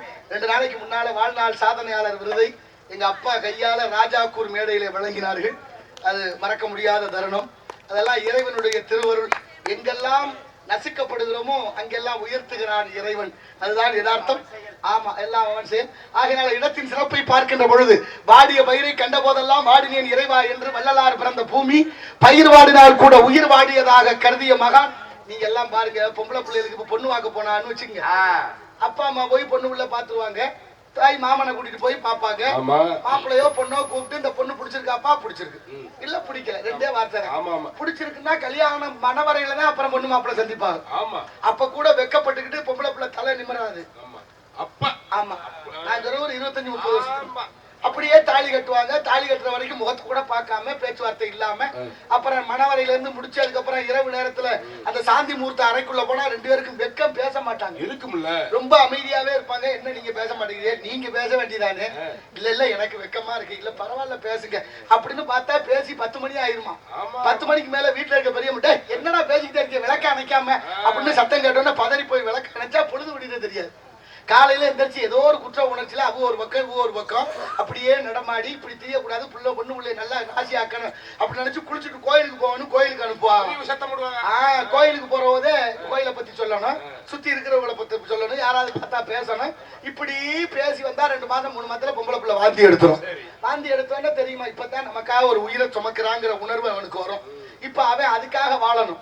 இப்ப எங்க வாழ்றாங்க, புள்ள பிறந்தாலும் கவலை இல்லை, நீ பாத்துக்கன்னு போடுறேன் விட்டுட்டு 10 காசுக்கு பிரயோஜனம் இல்ல. நடக்கிறத நினைச்சா பெரிய வேதனையா இருக்கு. அப்படி இருந்த சமூகம் எப்படியெல்லாம் இந்த மாண்பு காப்பாற்றப்பட்டது. இன்னைக்கு பொண்ணு பிள்ளையில பேச ஆரம்பிச்சிருதுங்க. கல்யாணத்துக்கு பொண்ணு பார்த்தோன்னா பொம்பளை பிள்ளை நம்ம என்ன அலைபேசி என்ன மாப்பிள்ளைக்கு மாப்பிள்ளை அலைபேசி என்ன பொம்பளை பிள்ளை சொல்லுது கல்யாணம் பண்றதெல்லாம் பிரச்சனை இல்ல, தாலி கட்டின மறுநாளே உங்க அப்பா அம்மா நம்ம வீட்டு பக்கம் தலை வச்சு படுக்கப்படாது, சம்மதம்னா தான் ஒத்துக்கு வேங்குறான். சரி அதனால ஒண்ணும் இல்ல, போச்சுட்டு வராண்டான்னு சொல்லிடுவோம். அதெல்லாம் முக்கியம் இல்ல. நான் எங்க வேணாலும் போவேன், எங்க வேணாலும் வருவேன், எப்ப வேணாலும் வருவேன் கேட்கப்படாது. ஏன் அலைபேசியை நீ பார்க்கப்படாது, உன் அலைபேசியை நான் பார்க்க மாட்டேன். ஆமா, வீட்டுல எல்லா வேலையும் நீ தான் பார்த்து வைக்கணும், சோறு ஆக்கி வைக்கணும், துணிமணி துவச்சு வைக்கணும். இத்தனையும் சம்மதம்னா கல்யாணம். நானா சொல்றேன் உட்கார்ந்து பேசுதுங்க எங்க பொது வெளியில விஜய் தொலைக்காட்சியில பேசுதுங்க, நீயா நான் அண்ணன் கோபிநாத்துக்கு முன்னால உட்கார்ந்து பேசுது. எவ்வளவு பெரிய வளர்ச்சி தாயகத்துல, சுதந்திர நாடு பொம்பளை பிள்ளைகளுக்கு. அதை விட பெரிய உண்மை வயசான கழகங்களையும் வீட்டுல இருக்க கூடாதுன்னு முடிவு பண்ணிருச்சுங்க. பேர பிள்ளைகளோ ஒரு தாத்தா பாட்டியை கூப்பிட்டு பேர பிள்ளைகிட்ட தண்ணி தாகமா இருக்கா, அப்படி தண்ணி தாடா, ஊருக்கே வருது உனக்கு இல்ல வரல சாவு வரலன்னு கேட்கறாங்க. வேற என்னத்த சொல்றது. இப்படி ஆயிப்போச்சப்பா இந்த சமூகம். எப்படி இருந்தது, கல்யாணம் பண்ணும் போது மாங்கல்யத்தை தங்கத்துல தாலியை செஞ்சு நூல்ல ஒருத்து மஞ்சள் கைத்துல தாலி கட்டணும். அப்புறம் அதுக்கப்புறம் பொம்பளை பிள்ளைய குளிக்கும் போதெல்லாம் மஞ்சள் பூச்சி குளிச்சாங்க, மஞ்சளை தாலி கைத்துல தடவுனாங்க, முகத்துல தடவுனாங்க, உடம்பு பூரா மஞ்சள் பூச்சி குளிச்சுட்டு இரவு தூங்கும் போது மஞ்சளை நுகர்ந்து வாழ்ந்த சமூகம் இந்த சமூகம். மஞ்சள் நமக்கு நோய் வராம தடுத்து இருந்துச்சு. அப்படிப்பட்ட மஞ்சளை பூசி குளிக்கும் போது மஞ்சள் எப்படி குளிச்சான், கடையில போய் மஞ்சள் பொடியை வாங்கிட்டு வந்து அதை கரைச்சு குளிக்கல, மஞ்சள் கிழங்க உரசி குளிச்சோம். மஞ்சள் உரசும் போதே ஒரு மணக்கும் கமகமன்னு. அந்த மஞ்சள் வாசனைக்கு பேரு வேதிப்பொருள். அதுதான் ஆங்கிலத்துல குர்குமின். அந்த வேதிப்பொருளான மஞ்சள் வாசனையான அந்த குர்குமின் நமக்கு நோய் வரவிடாம தடுத்துச்சு. இன்னைக்கு தமிழ்நாட்டுல 100% பெண்களுக்கு ஒரு பக்கம் மார்பகம் இல்லை, மார்பக புற்றுநோய். எப்படி வந்துச்சு, ஏன் வந்துச்சுன்னு தெரியுதா? ஏதாவது யோசிக்கிறோமா? என்ன சொன்னாலும் சிந்தனை இல்லை. மார்பக புற்றுநோய் 190% பெண்களுக்கு ஒரு பக்கம் மார்பகம் இல்லை. ஏன்னா மஞ்ச பூசி குளிக்கிறத விட்டுட்டோம். அதான் உண்மையே. அதுல மஞ்ச பூசினா என்ன நினைக்கிறது தெரியுமில்ல, என்ன கர்நாடகம் பழைய மாதிரி இந்த நாகரிக காலத்துல மஞ்சளை பூசிக்கிட்டு துணியில ஒட்டிக்கிட்டு அப்படி நினைச்சோம். அதனால என்னாச்சு, புற்றுநோய் சர்வ சாதாரணமா உள்ள வந்துருச்சு. மஞ்சள் அதிகமா விளையிற மாவட்டம் ஈரோடு. ஈரோட்டுலதான் மஞ்சள் அதிகமா விளையுது. அங்கேதான் தமிழ்நாட்டுல புற்றுநோய்க்கு முதலிடம். அப்ப மஞ்சள்ல இருந்த குர்குமின் வேதிப்பொருள் என்னாச்சுன்னு பார்த்தா, அதை அரைச்சி வெளியில எடுக்கிறேன். அங்க ஆலையில கொடுத்து மஞ்சளை அரைச்சு பொடி பண்ணும் போது குர்குமின் என்ற வேதிப்பொருளான அந்த குர்குமினை வெளியில எடுத்துறேன். அதை 2 மில்லியன் பல கோடி ரூபாய்க்கு பல நாட்டுக்கு ஏற்றுமதிகள் செய்கிறார்கள். நம்ம கிட்ட விற்கிறது வெறும் பவுடர் பொடி, ஒண்ணுமே இல்லாத பொடி. அதை பூசணி குளிச்சாலோ குழம்பு வச்சாலோ நமக்கு நோய் தீராது. மஞ்சளை நம்மளே வாங்கிட்டு வந்து உரைச்சி குளிக்கணும், மஞ்சளே நம்ம வாங்கிட்டு வந்து அரைச்சு குழம்பு வைக்கணும். அதுதான் உடம்புக்கு நல்லது என்பதை என் தமிழ் சமூகம் புரிய வேண்டும். உப்பு கூட உப்பா இல்ல, எந்த நோய் வந்தாலும் தீருது. தலைவலிக்கு மாத்திரை போட்டா 1 மணி நேரத்துல நிக்குது, வயிற்று வலிக்கு மாத்திரை போட்டா 3 நாள்ல 4 நாள்ல தீருது. இந்த சக்கரை நோய்க்கு மாத்திரை சாப்பிட்டா போவே மாட்டேங்குது. என்னையா தருத்திரமா பெரிய கொடுமையால இருக்கு. எங்க போய் சொல்றது எப்படி எல்லாம் ஆக்கிட்டாங்க பாருங்க. இதுக்கெல்லாம் யாரு காரணம்? உலக மருந்து மாப்பியா கும்பல் காரணம். அதையெல்லாம் உணர வேண்டும். நாளைய தலைமுறைகளுக்கு நல்லதை சொல்வோம். உணவு நஞ்சா போச்சு, சாப்பிடுற உணவு கூட நஞ்சா போச்சு. ஹமாம்னு ஒரு சோப்பு இருக்குல்ல, சோப்பே இல்லது. சோப்புன்னு போட்டிருக்க மாட்டாங்க, ஆனா சோப்புன்னு விற்கிறாங்க. சோப்புன்னு இல்லாத ஒன்றை சோப்பாக விற்று கொண்டிருக்கிறது இந்த நாடு, வாங்கி பயன்படுத்திக் கொண்டிருக்கிறது மனித சமூகம். அதெல்லாம் தவறான பொருள்கள். ஆகினால இடத்தை பார்க்கின்ற பொழுது அவர் தம்பி கேட்டது மாதிரி நஞ்சை உண்டு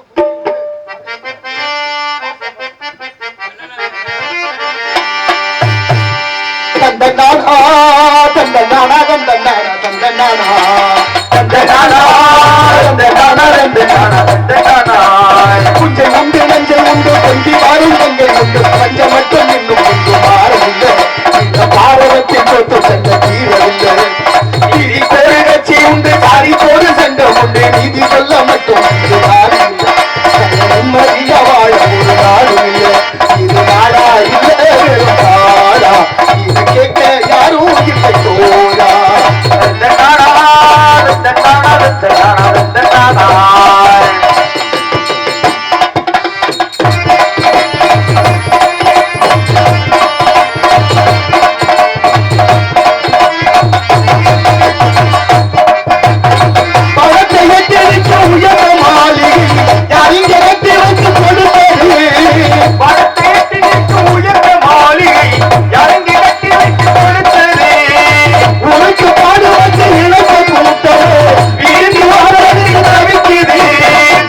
இன்னும் இங்கு மாறவில்லை இந்த பாரதத்தில் ஒரு சண்டை தீரவில்லை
ஆண்டவன் படைப்புல எல்லாருக்கும் 6 அறிவு இருக்கு.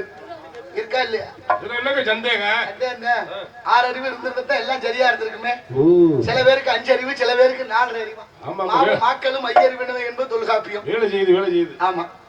மரியாதைக்குரிய பாசமிகு ஊராட்சி மன்ற முன்னாள் தலைவர் எங்க வீரமங்கலத்துக்கு ஊராட்சி மன்ற தலைவர் மரியாதைக்குரிய அன்பு அண்ணன் வேலுச்சாமி அண்ணார் அவர்கள் 201 ரூபாய் வழங்கி இருக்கிறார்கள்.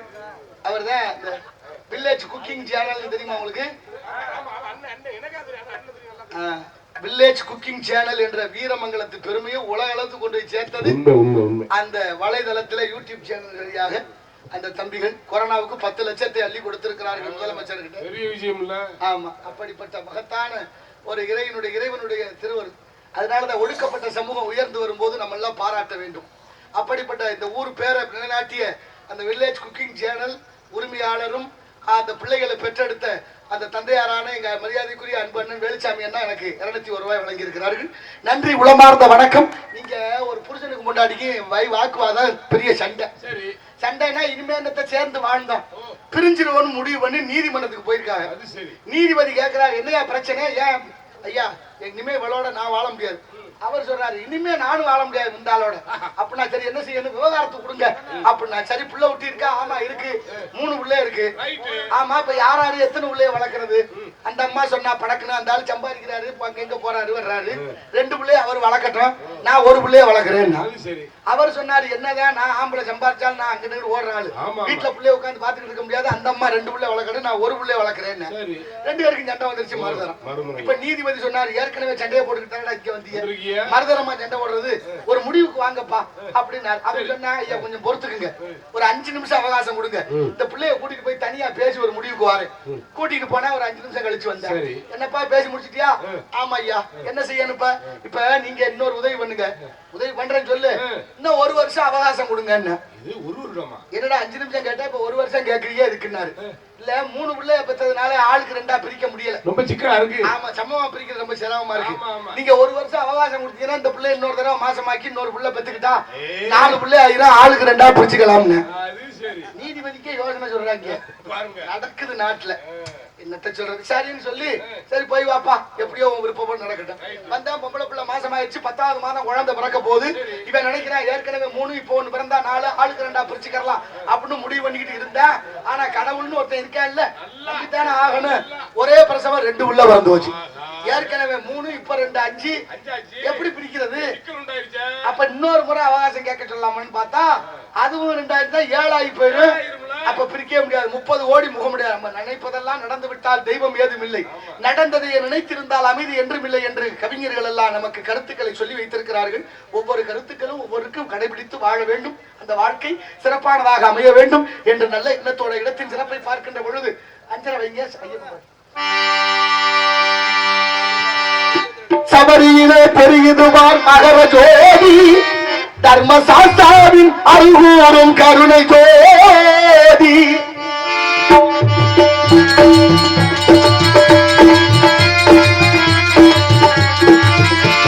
சபரியிலே தெரியுமா ஜோதி தர்ம சாஸ்தாவின் அருளும் கருணை ஜோதி சரணம் பாடி சாமியை தேடி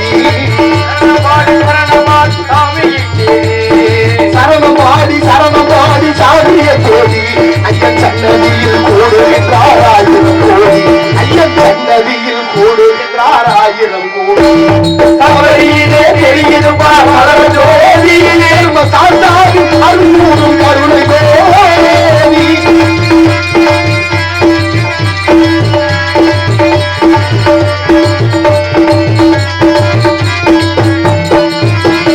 நோம்பிருந்து கார்த்திகையில் மாலை போடுவே சபரி வாசம் புகழை பாடுவோம் நோம்பிருந்து கார்த்திகையில் மாலை போடுவோம் சபரி வாசம் புகழை பாடுவோம் இருமுடியை தலையில் ஏந்தி யாத்திரை செல்வோம் திருவழியின் துணையுடனே யமனையும் வெல்வோம் ஐயன் திருவழியின் துணையுடனே யமனையும் வெல்வோம் சபரியிலே தெரியுமா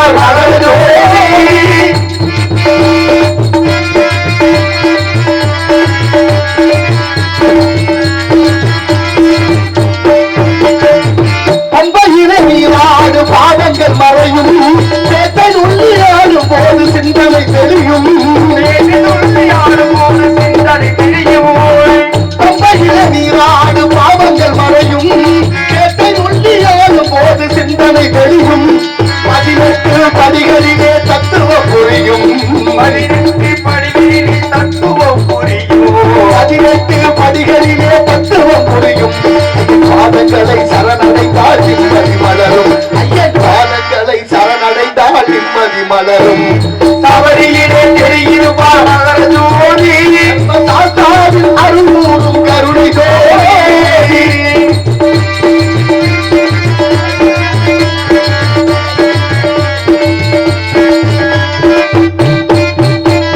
தலையெங்கும் எதிர்வலிக்கும் சரணகோஷமும்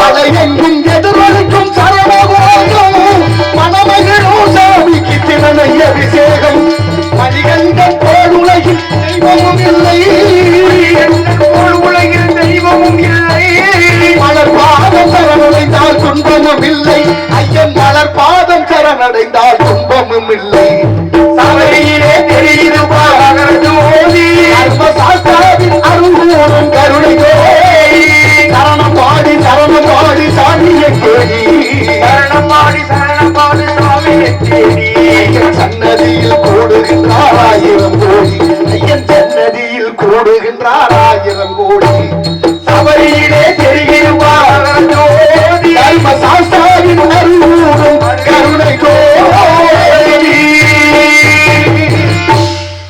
நன்றி நன்றி நன்றி நன்றி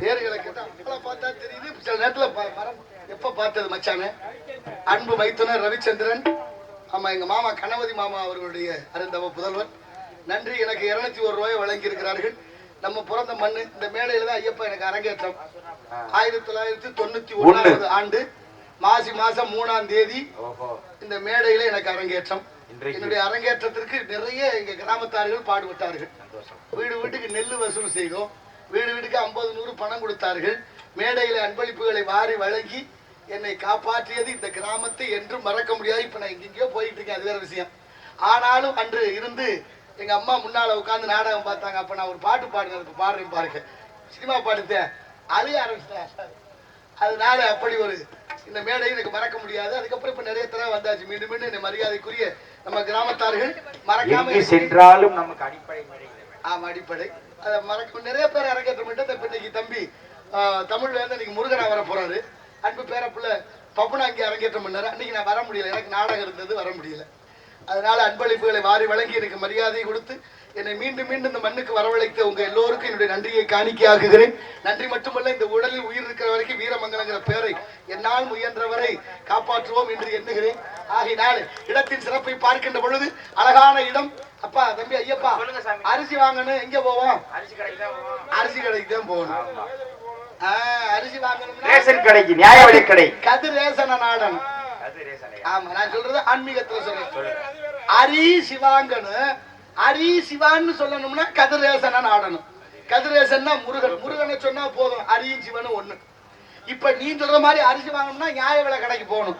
நான் கேட்கிறேன், இங்க இருக்க எல்லார்ட்டையும் கேட்கிறேன், ரேசன் அரிசி வருஷம் பூரா உளுத்து போய் புழு வச்சு அழுக்கா வருதே, ஏன்? எதுனால வருது? கவர்மெண்ட் பூரா வச்சுதானே. ஆமா, அரசாங்கம் கொடுக்கிற அரிசி காலம் பூரா கெட்டு போயே நமக்கு வந்துகிட்டு இருக்கு. அதை சாப்பிட முடியாதவங்க எத்தனை பேர் இருக்காங்க, கிடைக்காதவங்க எத்தனை பேர் இருக்காங்க. ஆனா ரேஷன் அரிசி கெட்டு போய் வர்றதுக்கு என்ன காரணம் தெரியுமா? சொல்லுங்க சாமி. அரசாங்கம் 100 கிலோவுல ஒரு மூடை அரிசி ஆலைக்கு ஒப்பந்தம் போட்டிருக்கு. பல மாவட்டங்களிலே அரிசி ஆலைகளுக்கு ஒப்பந்தம். எப்படி அரிசி அரைச்சி அரசாங்கத்துக்கு கொடுக்கணும். 100 கிலோ அரிசி நெல்லு கொடுத்தா 68 கிலோ அரிசி கொடுக்கணும். 68 கிலோ ஏத்து கூலி, இறக்கு கூலி, அரவ கூலி, மின்சார கூலி அத்தனையும் அரசாங்கம் கொடுக்குது. 1 கிலோ இல்ல 100 கிலோ அரிசி மூடைய நெல்லு மூடைய கொடுத்தா 68 கிலோ அரிசி தரும். எல்லா கூலியும் கொடுத்து அரிசியை அரைச்சி 68 கிலோ கொடுக்கணும். எங்க கொண்டு ஒப்படைக்கணும்?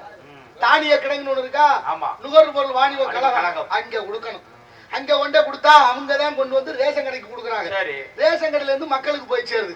இப்படி மக்கள் சாப்பிடுறவங்க 2 கோடி பேர் இருக்காங்க. ரேஷன் அட்டைதாரர்கள், குடும்ப அட்டைதாரர்கள் 2 கோடி பேர் அரிசியை வாங்குறாங்களான்னா பாதி பேர் வாங்கல ஒரு பக்கம், பாதி பேர் வாங்குறாங்க ஒரு பக்கம். சாப்பிடுறாங்களான்னா எல்லாரும் சாப்பிடல, வாங்குறவங்க சில பேர் விக்கிறாங்க. விக்கிற அரிசியை வாங்குறதுக்கு ஊருக்கு ஆள் இருக்கு. அந்த அரிசியை வாங்கி கூட யார் வாங்குறாங்கன்னு பார்த்து கொடுக்குறாங்க. இப்ப கவனிங்க, இப்ப அந்த அரிசியை வாங்குறாங்கல்ல, வாங்கி எங்க கொண்ட கொடுக்குறாங்க? அரசாங்கம் எங்க நெல்லை கொடுத்து அரிசியை அரைச்சி தரச்சோ அந்த இடத்துல கொண்ட கொடுக்குறாங்க. அவங்க கூடுதலா காசை கொடுத்து அரிசியை வாங்கி வச்சிடறாங்க. இப்ப அந்த அரிசியை பாக்கெட் போட்டு அதே பையில சாக்குல அடைச்சு அரசாங்கத்துக்கிட்ட 40 ரூபாய் கமிஷனை வாங்கிட்டு திரும்ப அந்த குடோனுக்கே கொண்டு கொடுத்துறேன். இப்ப இந்த அரிசி தீராம திரும்ப திரும்ப சுத்தி சுத்தி வர்றதுனாலதான் கெட்டு போய் புழு வச்சு நாத்தம் எடுத்து வருது என்பது எத்தனை பேருக்கு தெரியும்? காவல்துறை அதிகாரிகளிலே உயர்ந்த பதவியில் இருக்கிற காவல்துறை அதிகாரி என்ன கூப்பிட்டு இந்த தகவலை சொல்லி பேச சொல்லியிருக்காரு. நம்புவீங்களா? நீங்க கேள்விப்பட்டீங்களா? நடந்தது. ஏன் இப்படி இருக்கு? மக்களுடைய செயல்பாடுகளுக்கு வரக்கூடிய அரிசி கெட்டு போகுது. காரணம் பல பேருடைய சுயநலம், லஞ்சத்துக்கும் கமிஷனுக்கு ஆசைப்பட்டதனுடைய விளைவு கெடுது. நான் என்ன கேட்கிறேன், ரேஷன் அரிசி வாங்குறவங்க வாங்குங்க, சாப்பிட முடியாதவங்க வாங்காதீங்க. விற்கணும்னு நினைக்கிறவங்க தயவு செய்து இதன் வாயிலாக சொல்றேன், வாங்கி விற்காதீங்க. உங்களை கையெடுத்து கும்பிடுறேன். ஏன்னா நீங்க வாங்கி விற்கிறதுனால திரும்ப திரும்ப அந்த அரிசி திரும்ப அந்த ஏழைகளுக்கு வந்து சேருது. ஏழைகள் நிம்மதியா ஒழுங்கான அரிசியா ஒருவேளை சாப்பிட முடியல. இந்த பாவத்தை செய்யாதீங்க. இந்த பாவத்துக்கு தண்டனை இறைவன் ஒரு நாள் கொடுத்தே தீருவான். எவ்வளவு பெரிய கொடுமையை செஞ்சுக்கிட்டு இருக்கு மக்கள். இப்பதான் 3 மாசமா கொஞ்சம் நிறுத்தி இருக்கான், இது தடப்பட்டு இருக்கான். 3 மாசமா தெரிஞ்சதானே? ஏன் இத்தனை நாள் தெரியாம இல்ல, நான் விளம்பரம் பண்ணதுனால இல்ல. கதை எங்க இருக்குன்னு தெரிஞ்சுங்க. நீங்க எல்லாம் புரிஞ்சுக்கணும். நீங்க எல்லாம் என்னன்னா அரிசியை திருடிக்கிட்டு வாங்கிட்டு விற்க கொண்டு வர விற்க அதை காவல்துறை பிடிச்சிருமா. காவல்துறை பிடிச்சிட்டா உடனே அவங்க அலைபேசிக்கு கால் வந்துருமா, ஐயா நம்மால் தான் விட்டுருங்க அப்படின்னு. இப்ப 3 மாசமா எந்த தொலைபேசியும் உங்களுக்கு வர்றது இல்லையா? அதனால எல்லா பயிலும் சிக்கின பல அரிசி ஆலையே சீல் வைக்கப்பட்டிருக்கு. தெரியுமா உங்களுக்கு? இத்தனை நடந்து இவ்வளவு காலமாக செஞ்சது யாருன்னு தெரியுதா இல்லையா? தெரிஞ்சிருச்சா இல்லையா? இப்ப சரியான இடத்துக்கு வந்து சேர்ந்திருக்கோம் நினைக்கிறேன். யாரு வந்தா சரி, மக்களுக்கு நல்லது நடக்கணும், அதுதான் நம்ம விரும்புறோம். ஆகையினால் எடுப்பு என்று சொன்னால் அதற்கு எதிர்ப்பு தேவை. ஏற்ற பாவை செய்கிறார்களா கலாச்சேவை என்று பட்சத்துக்கு கவனிப்போம். நாராயண நமக. இந்த நாட்டுல என்னென்ன சிக்கல் இருக்கு அப்படி எனக்கு தான் சொல்லி பேச சொல்றது. நான் தான் பேசுவேன்னு தெரிஞ்சுக்கிட்டேன். என்னமோ தெரியல, எங்க போனாலும் பல பஞ்சாயத்து. ஆமா, என்னத்தை சொல்றது? அப்படி இல்ல, என்ன மரணம் ஒரு முறை தானே. வாழ்த்தட்டும். இந்த மண்ணுக்காக, மக்களுக்காக, மொழிக்காக இந்த உயிர் போனா போகட்டும் ஒரு துணிச்சல் தான், வேற என்ன. நாளைக்கு சென்னை மாநகரம் திருநின்ற ஊர் ஐயா பூசலார் நாயனார் தோன்றிய இடத்துக்கு நாடகம் நாளைக்கு காலையில 8 மணிக்கு. ஆமா, எப்படி போயிட்டு 3 நாடகம் இருக்கு சென்னையில. அதுவும் போகணும். சரி, நல்ல விஷயம். ஆகினால ஆலோலம் போ என்று பண்பாடி கொண்டிருக்கின்றார்.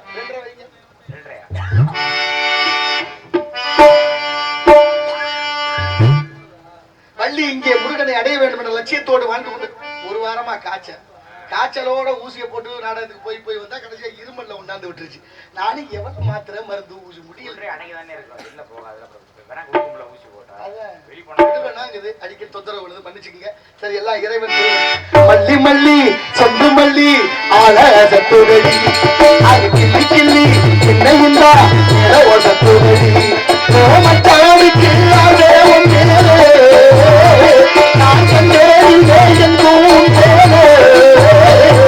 மல்லி மல்லி எட்டு மல்லி ஆள சத்துரடியா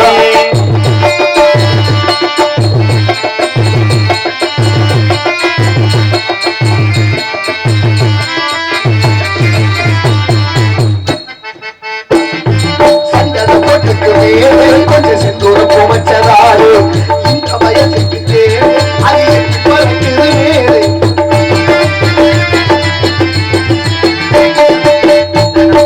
மேலே சந்தன பட்டுக்கு மேலே கொஞ்சம் செந்தூர போமச்சதாரு இந்த வயசுக்கு மேலே அது எட்டி பறக்குது மேலே சின்ன இடுப்புல வண்ண உடுப்புல என்ன தரிக்குது என்ன சொல்ல சின்ன இடுப்புல வண்ண உடுப்புல என்ன தரிக்குது என்ன சொல்ல விட்டு புட்டா சுட்டு புட்டா சுட்டு புட்டா இன்பத்தை சொல்லி புட்டா சொந்தமா வந்து தேடுது சொல்லி பிடிக்குது அள்ளி கொடுக்குது இம்மல்லி சின்னமல்லி ஆடாசத்துறையா அது கிள்ளி கிள்ளி என்ன இல்லாத வசத்துறையா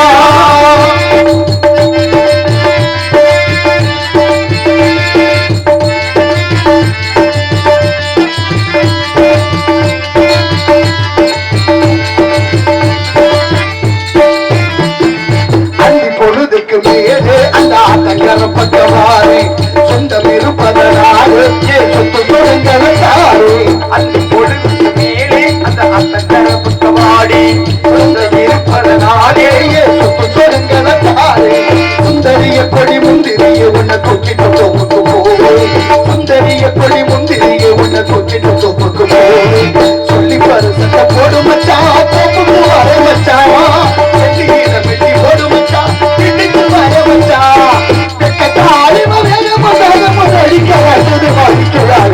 மல்லி செட்டு மல்லி ஆள சத்துரடி அது கிள்ளி கிள்ளி இணைந்தா மேல சத்துரடி ஓ மச்சானுக்கு ஆசைவன் மேலே நான் கண்டேரிலே எங்கும் போலே மல்லி மல்லி செட்டு மல்லி ஆள சத்துரடி அது கிள்ளி கிள்ளி இணைந்தா மேல சத்துரடி. இப்படியாக இடத்தின் சிறப்பை பார்க்கின்ற பொழுது அழகான இடம் வேள்விமலை சாரல் முருகப்பெருமான் அடுத்த நிலம முல்லை நிலம். அப்படி மலையும் மலை சார்ந்த இடமான வேள்விமலை சாரலில் முருகப்பெருமான் 12 ஆண்டு கால தவம் செய்த வள்ளியை அடைய வேண்டும். அதற்காக ஒரு திருமணம். எங்க ஊர் மாமா பன்னீர்செல்வமா, அவர் பெரிய வீரமங்கலம் மாமா, ரொம்ப காலமாச்சு காலம் சென்று. இருந்தாலும் மாமா சொன்ன வாசகத்தை நான் நிறைய மேடையில பேசிட்டேன். அவர் இந்த பஞ்சாயத்து அலுவலகத்துல உட்கார்ந்து இருப்பாரு. நான் அப்படியே நடந்தங்கிட்டு எங்க அக்கா வீடு இருக்கு கீக்காத்தி போறது, கோயிலுக்கு போறது, போறப்ப பாத்துட்டாருன்னா போதும் மாப்பிள்ளைக்கு வாங்க அவ்வளவுதான். பேச ஆரம்பிச்சாரு நம்ம ஈடு போட முடியாது. அவர் ஆங்கிலம் எல்லாம் ரொம்ப சரளமா பேசுவார். அப்படி படிச்சவர் அப்பவே. ஆமா, என்ன இந்த மதுபானத்துக்கு கொஞ்சம் அடிமையிட்டார். குடிச்சுட்டு இருப்பாரு. ரொம்ப பேர் பார்த்தா ஐயோ தப்பிச்சு போயிடணும் தெரியாம ஒதுங்கி போற ஆளு எல்லாம் உண்டு. அப்படி யாராவது தெரிஞ்சு போய் கண்டுகிட்டாரு, ஏண்டா பாத்து பார்க்காம போன நீ என்னை பார்த்து என்னை தப்பிச்சு போயிட முடியுமா நீ? நான் இல்லாம எந்த விசேஷம் நடக்காது. எப்படி செத்த விடா இருந்தாலும் பன்னீர் வேணும், பாந்த விடா இருந்தாலும் பன்னீர் வேணும் பாரு. எனக்கு அப்ப தெரியல எதுக்கு இப்படி சொல்றாரு இவர், இவர் எங்க போறாரு இல்லை அப்படின்னு நினைச்சுக்கிட்டு இருப்பேன். அப்புறம் தான் புணர்ந்து பார்த்தா எந்த வீடா இருந்தாலும் பன்னீர் தெளிப்பாங்க. செத்த வீட்லயும் பன்னீர் இருக்கு, பாந்த வீட்லயும் பன்னீர் தெளிப்பாங்க. அப்புறம் பன்னீர் செல்வம், செல்வம்னா காசு பணம், எந்த வீட்டுக்கும் காசு பணம் வேணும். அப்ப என்ன சொல்றாரு பாரு, எந்த வீடா இருந்தாலும் பன்னீர் செல்வம் வேணும்னு போற போக்குல ஒரு வார்த்தையை சொல்லி இன்னைக்கு நினைக்க வச்சிருக்கிறாரு அவர். சில பேர்கள் இங்க பாருங்க, பூமியில மரம் செடி கொடி எத்தனையோ இருக்கு. எல்லா மரமும் மரம் இல்ல, எல்லா மரமும் நின்னா மரம், வெட்டுனா சிலது விறகு. நின்னா மரம், விழுந்தா விறகு. எல்லா விறகாகாது. சில மரங்கள் விழுந்தாலும் மரமா இருக்கும். சில வீடுகள்ல உத்தரம் போட்டிருக்கான், என்ன மரம், மரத்தோட பேர் வரும். சில வீட்டுல கட்டிலு மரம் தான், தொட்டில் மரம் தான், நில வச்சிருக்கிற மரம் தான். அதெல்லாம் நின்னாலும் மரம், விழுந்தாலும் மரம். அது மாதிரிதான் மனுஷனும் சில பேர்ல நின்னாலும் மனுஷன், விழுந்தாலும் மனுஷன், இருந்தாலும் இறந்தாலும் பேர் சொல்ல வேண்டும். இவர் போல யார் என்று ஊர் சொல்ல. நம்ம எல்லாம் படிச்சோம்ல பாட புத்தகத்துல, மாவீரன் அலெக்சாண்டர் அப்படின்னு படிச்சோமா? மாவீரன் அலெக்சாண்டர் சாக போற போது உதவியாளர்கிட்ட சொன்ன வாசகம் என்ன தெரியுமா? நான் செத்து போயிருவேன், நான் செத்தோன்னு என்னுடைய உடம்ப சவப்பட்டிக்க வச்சு தூக்கிட்டு போவீங்க. அப்படி தூக்கும் போது யாராவது சாதாரண ஆளு தூக்கப்படாது, வேற நம்ம நாட்டுல உயர்ந்த மருத்துவர் டாக்டர்கள் தான் தூக்கணும்னா. இறந்ததுக்கு அப்புறம் யார் தூக்குனாங்க? ஆனா அவர் சொல்லிட்டாரு, அடுத்தபடியா சவப்பட்டியில என் உடம்ப வச்சு கை ரெண்டு இப்படி வைக்காம சவப்பட்டியில 2 பக்கம் ஒரு ஓட்டையை போட்டு கை வெளியில வச்சு எல்லாருக்கும் தெரியற மாதிரி தூக்கிட்டு போங்க. ஊரே பாக்குற மாதிரி. ஆமா, கடைசியா சொன்னார், நான் சம்பாதிச்சு வச்சிருக்கிற அசையும் சொத்து, அசையா சொத்து, காசு, பணம், வைர வைடூரியம், என்னென்ன இருக்கோ உலகத்தை கட்டி ஆண்டவன்ல மாவீரன் அலெக்சாண்டர் அங்கங்க வீதியில குவிச்சு வைங்க, ஏழை எளிய மக்கள்கிட்ட கொடுத்துருங்கன்னு சொன்னார். இறந்ததுக்கு அப்புறம். ஆமா, இப்ப கேக்குறாங்க, எதுக்கு ஏன் சவப்பட்டிய மருத்துவர்களை தூக்க சொன்னீங்கன்னு கேக்குறேன். அப்ப சொன்னாரா, மரணம் என்பது எல்லாருக்கும் பொதுவானது. மரணம் எப்ப வேணாலும் வரும், எப்படியும் வரும், அது மட்டும் மாறாது. அந்த மரணத்திலிருந்து எவ்வளவு பெரிய மருத்துவர்களாலும் காப்பாற்ற முடியாது என்பதை உணரணும் இந்த மக்கள். அதுக்குதான் மருத்துவரை தூக்க சொல்றேன். சரி, அப்புறம் கை ரெண்டையும் வெளியில வைக்க சொன்னீங்களே, ஆமா, மாவீரன் அலெக்சாண்டர், உலகத்தை கட்டி ஆண்ட மாவீரன் அலெக்சாண்டர் செத்து போறான் பாரு, வெறுங்கையோட தாண்டா போறான்னு சொல்லணும். ஒண்ணும் கொண்டு போகல. சரி, சொத்தெல்லாம் அங்கங்க வைக்க சொன்னீங்களே, ஆமா, வெறுங்கையோட போன மாவீரன் அலெக்சாண்டர் சொத்து பத்தெல்லாம் சொந்த வந்தது கொடுத்துட்டான்னு தப்பா நினைச்சிடக்கூடாது. எல்லாத்தையும் அங்கங்க வச்சு எல்லாத்தையும் கொடுத்துட்டு வரலாற்றுல எழுதப்பட்டிருக்கு. நீங்க அவர் தான் செஞ்சாருன்னா, நம்ம வாழ்ந்த காலத்துல நமது ஐயா, நமது பக்கத்து மாவட்டமான ராமநாதபுரம் மாவட்டம் ராமேஸ்வரத்தில் பிறந்த அப்துல் கலாம் ஐயா அவர்கள் முன்னாள் ஜனாதிபதி, அவரும் அப்படித்தான் வாழ்ந்திருக்கிறார். ரொம்ப எளிமையா வாழ்ந்திருக்கிறார். இன்னைக்கு ராமேஸ்வரம் போனீங்கன்னா பேய்கரும்பு அவருடைய நினைவிடத்துல அவர் பயன்படுத்தின அந்த செருப்பு, அந்த சட்டை, அந்த பேனா, அவர் என்னென்ன வச்சிருந்தாரு அது பூரா எளிமையா இருக்கு, ரொம்ப கூடுதலாலாம் இல்ல. இமாச்சல பிரதேசத்துல மேடையில பேசும்போது மயங்கி விழுகிறார், அப்பதான் அவர் இறப்பு ஏற்படுது. அவர் ஜனாதிபதி ஆகிறாரு. ஜனாதிபதி ஆகி ராஷ்டிரபதி பவன் என்ற ஜனாதிபதி மாளிகைக்குள்ள நுழைகிறாரு. வாயிற்காவலர் ஓடி வந்து காலில் கிடக்கிற செருப்பை அப்படி கலட்டும் போது எடுக்கிறாரு. ஏன் எடுக்கிறான்னு கேட்கிறாரு. என் வேலை அதுதாங்க, கொடுத்துட்டு போங்க, தொடச்சு வைக்கிறேன், நீங்க வரும்போது தர்றேன், போட்டுக்கலாம்னு. ஐயா கொஞ்சம் கோவத்தோட சொன்னார், ஏயா இது ஒரு வேலையா, இதை நான் செய்ய மாட்டேனா, இதுக்கு ஒரு ஆள் சம்பளத்துக்காக உனக்கு வேலை கிடையாது போன்ட்டார். அப்புறம் அவர் பதறி போனார், ஐயா வந்தது வரும்னு என் வேலையை தொலைச்சு விட்டீங்க, இந்த வேலை இல்ல, இந்த ஜனாதிபதி மாளிகை முழுவதும் நிறைய மரஞ்சொடி கொடிகள் இருக்கு, போய் தண்ணி ஊத்து 5 வருஷத்துக்கு பராமரின்னு விட்டுட்டார். இப்ப 5 வருஷம் முடிஞ்சிருச்சு. இந்த நாட்டினுடைய இந்திய குடிமகன், முதல் குடிமகன் ஜனாதிபதி, இப்ப பதவி காலம் முடிஞ்சு மாளிகை விட்டு வெளியில வர்றாரு, கையில 2 பெட்டியோட. வெளியில வந்தவர் தண்ணி ஊத்த சொன்ன பையனை கூப்பிடுவாரு. அந்த பையன் வந்தாரு பூவாளியோட. பூவாளின்னு பேரு, அதுக்கு பேரு மரம் செடி கொடிகளுக்கு தண்ணி ஊத்துறது எப்படி, பூவாளி, பூ போல ஊத்தணுமா, சும்மா எனக்கான அப்படி ஊத்தப்படாது. செடிகளுக்கு தண்ணி ஊத்துறது கூட ஒரு பக்குவம் இருக்கு, சும்மா வைக்கல. நம்மள எல்லாம் நிறைய பேர் குளிக்கிறது எப்படி குளிக்கணும் தெரியுமா? குளத்துல இறங்கி குளிச்சோம், தண்ணியை தூக்கி தலையில ஊத்தப்படாது. இரவு முழுவதும் தூங்குற உடம்பு, அதுல வெப்பம் அதிகமா இருக்கும். அந்த வெப்பத்தை குறைக்கிறதுக்கு தான் குளித்தல் அல்ல, குளிர்வித்தல். உண்மையிலேயே குளிர்வித்தல், உடம்ப குளிர்வித்தல். அதுக்கு தான் சொன்னாங்க, முதல்ல காலை நினைக்கணும், கொஞ்சம் கொஞ்சமா நினைச்சு வரணும். தண்ணி மேல ஏற ஏற உடம்புல இருக்கிற சூடு கண்ணு வழியா, தலை மயிர்காம்பு வழியா வெளியே போகணுமா. நீங்க தலையில தண்ணி ஊத்தினா உங்களுக்கு ஜன்னி கொண்டு போகும். அப்படி குளிக்க கூடாது. இன்னைக்கு குளத்துலயே தண்ணி இல்ல, குளத்துல நம்ம குளிக்கிறதும் இல்ல, பூரா குப்பையை கொட்டி மூடி வச்சுட்டோம். நம்ம ஆள் கேரி பையில இந்த நெகிழித்தாள்ல ஒரு கவர், இந்த கவர் இருக்குல்ல, அதுலதான் கொண்டுட்டு போவா குப்பையை. சுத்தமுத்தும் பாக்குறது, யாரு பாக்குறாங்களா பாக்கலையான்னு பார்த்துட்டு நேரம் போட்டு போயிருது. அந்த ஆள் போட்டோம்னா பின்னால வர்ற ஆள் இங்கதான் குப்பை வர்றது, அந்த ஆள் போடுறது. இப்படி அங்கனைக்கு அங்கன குப்பையை போட்டு நாடே குப்பையா போச்சே, ஆகி போச்சா இல்லையா? பாத்துருக்கா இல்லையா? இப்ப அப்துல் கலாம் ஐயா அந்த பையனை கூப்பிட்டு இந்த பெட்டியை கழுவிட்டு எடுத்து வைப்பான்னு சொன்னாரு. அவர் கொஞ்சம் தயங்கினார். ஏன் தயங்குற, கழுவுங்க. இல்ல உள்ள ஏதாவது இருந்தா நனைஞ்சு வருமே. அதெல்லாம் ஒண்ணு நனையாது, நீங்க எடுத்து வைங்க. கழுவிட்டு எடுத்து வச்சுட்டு ஐயா கழுவ சொன்னீங்கன்னு கேட்டாராம். ஐயா சொன்னாரா, இந்த நாட்டோட முதல் குடிமகன் ஜனாதிபதியா இருந்திருக்கிற 5 வருஷம் உயர்ந்த பதவி முடிஞ்சு அப்துல் கலாம் ஆகிய நான் ஜனாதிபதி மாளிகை விட்டு போற போது இந்த உலக நாளைக்கு சொல்லணும், ஒரு தூச கூட எடுத்துக்கிட்டு போகலன்னு சொல்லணும். ஐயா அதுக்கு தாண்டா கழுவ சொன்னேன்னு இருக்கா. இன்னைக்கு நம்ம நினைச்சு பாக்குறோமா எவ்வளவு கொடுமை. காமராஜர் நம்ம நாட்டை ஆண்டாரு, அவர் தோல்ல துண்டு போடுற பழக்கம் இருந்திருக்கு. ஒரு நாள் இங்கிட்டு போட்டு இந்த துண்டை மாத்தி இங்கிட்டு போட்டாரு. இந்த பத்திரிகைக்காரர்களுக்கு கண்ணை உறுத்திருச்சு. ஏன் துண்டை மாத்தி போட்டியா, ஏன் துண்டை மாத்தி போட்டியே கேக்குறாங்க. துண்டு போடுறது ஒரு குத்தமா? நாட்டை துண்டா போட்டாங்க, கேட்க நாதி இல்ல. ஆனா பாருங்க, தோல்ல துண்டு போடுறதுக்கு கேக்குறாங்க. இப்ப பார்த்தாரு காமராஜர் தாத்தா, படுத்து வாங்கி உள்ள விட மாட்டாங்கன்னு சாயந்தரமா பத்திரிகைக்காரெல்லாம் கூப்பிட்டு வாங்கப்பா, ஏன் தோல்ல துண்டு போட்டு தெரியுமா, மாத்தி போட்டது எது தெரியுமா அப்படின்னு போட்டு இந்த துண்டை எடுத்து காமிச்சாராம். முதலமைச்சரா இருந்தவரு கற்பனை பண்ணி பாருங்க, சட்டை கிழிஞ்சிருந்துச்சான். அவர் போட்டிருந்த சட்டை இந்த இடத்துல கிழிஞ்சிருந்துச்சான். அந்த கிழிசலை மறைக்க தோல்ல துண்டை போட்டு மறைச்சிருந்த இது ஒரு காரணமானு சொன்னாராம். தாம்பரத்துல அப்பை பள்ளிக்கூடம்னு ஒரு பள்ளிக்கூடம் திறக்க போறாரு. அடிக்கல் நாட்டினது தோழர் ஜீவானந்தம், திறக்க போறது காமராஜர் முதலமைச்சர். போற போக்குல தோழர் ஜீவானந்தத்தை போய் கூப்பிடுறாரு, நீ அடிக்கல் நாட்டின பள்ளிக்கூடம் நான் திறக்க போறேன் வாடினாரு. அதுக்கு அவர் சொன்னாரு, நீ போய்கிட்டே இருந்த பின்னாலே வர்றேன்னாரு. இவர் வந்து காத்துக்கிட்டு இருக்கிறாரு. யாரு? முதலமைச்சர் காமராஜர். அரை மணி நேரம் காத்திருக்கிறாரு. ஐயா தோழர் ஜீவானந்தா அரை மணி நேரம் கழிச்சு வர்றாரு. இவர் கேட்கிறாரு, இவ்வளவு நேரம் காக்க வச்சுட்டா சீக்கிரம் வரக்கூடாதான்னு கேட்கிறாரு. அவர் சொன்ன வார்த்தை என்ன தெரியுமா, நான் என்ன செய்வேன், இருந்தது வேட்டி, ஒத்த வேட்டியும் துவைச்சு போட்டேன், காய வேண்டாமா நான் கட்டிக்கிட்டு வரேன்னு. ஒத்த வேட்டியை துவைச்சு போட்டு காய வச்சு கட்டிக்கிட்டு இந்த நாட்டுக்கு பாடுபட்டவங்களை மறந்துட்டான்.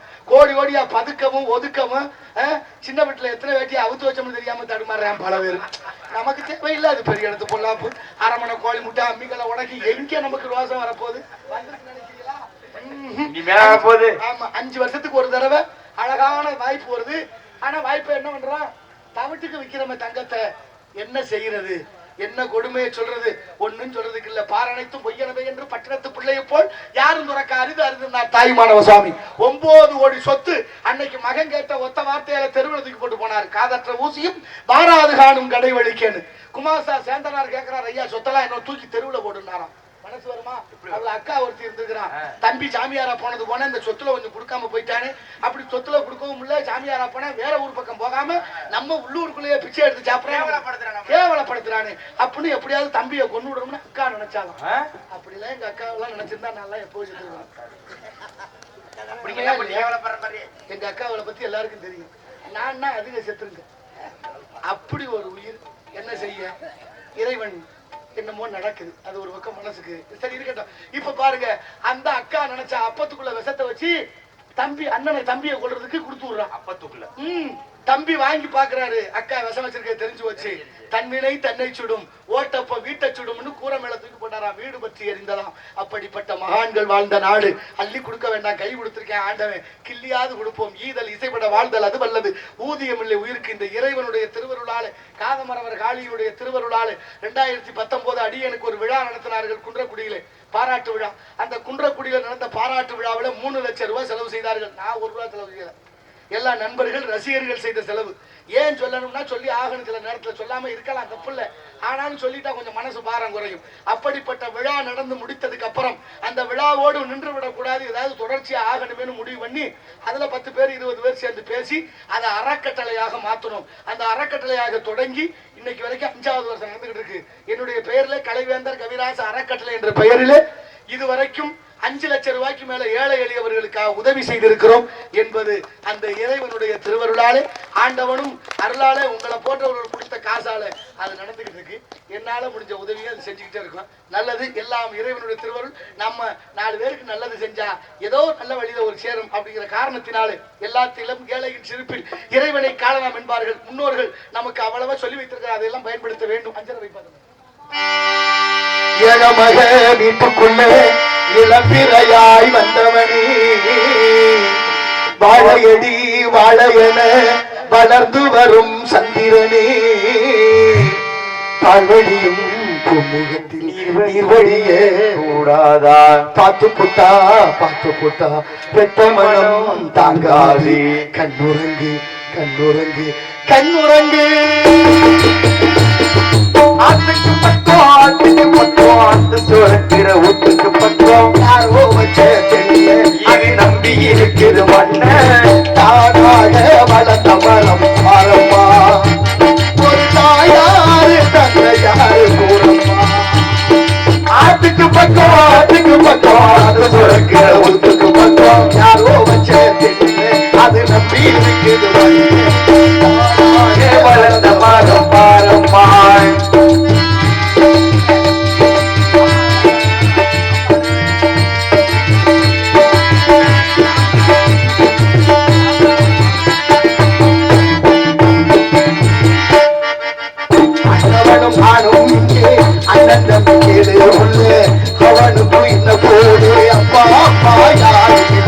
ஆண்டவனும் நானும் இங்கே அண்ணன்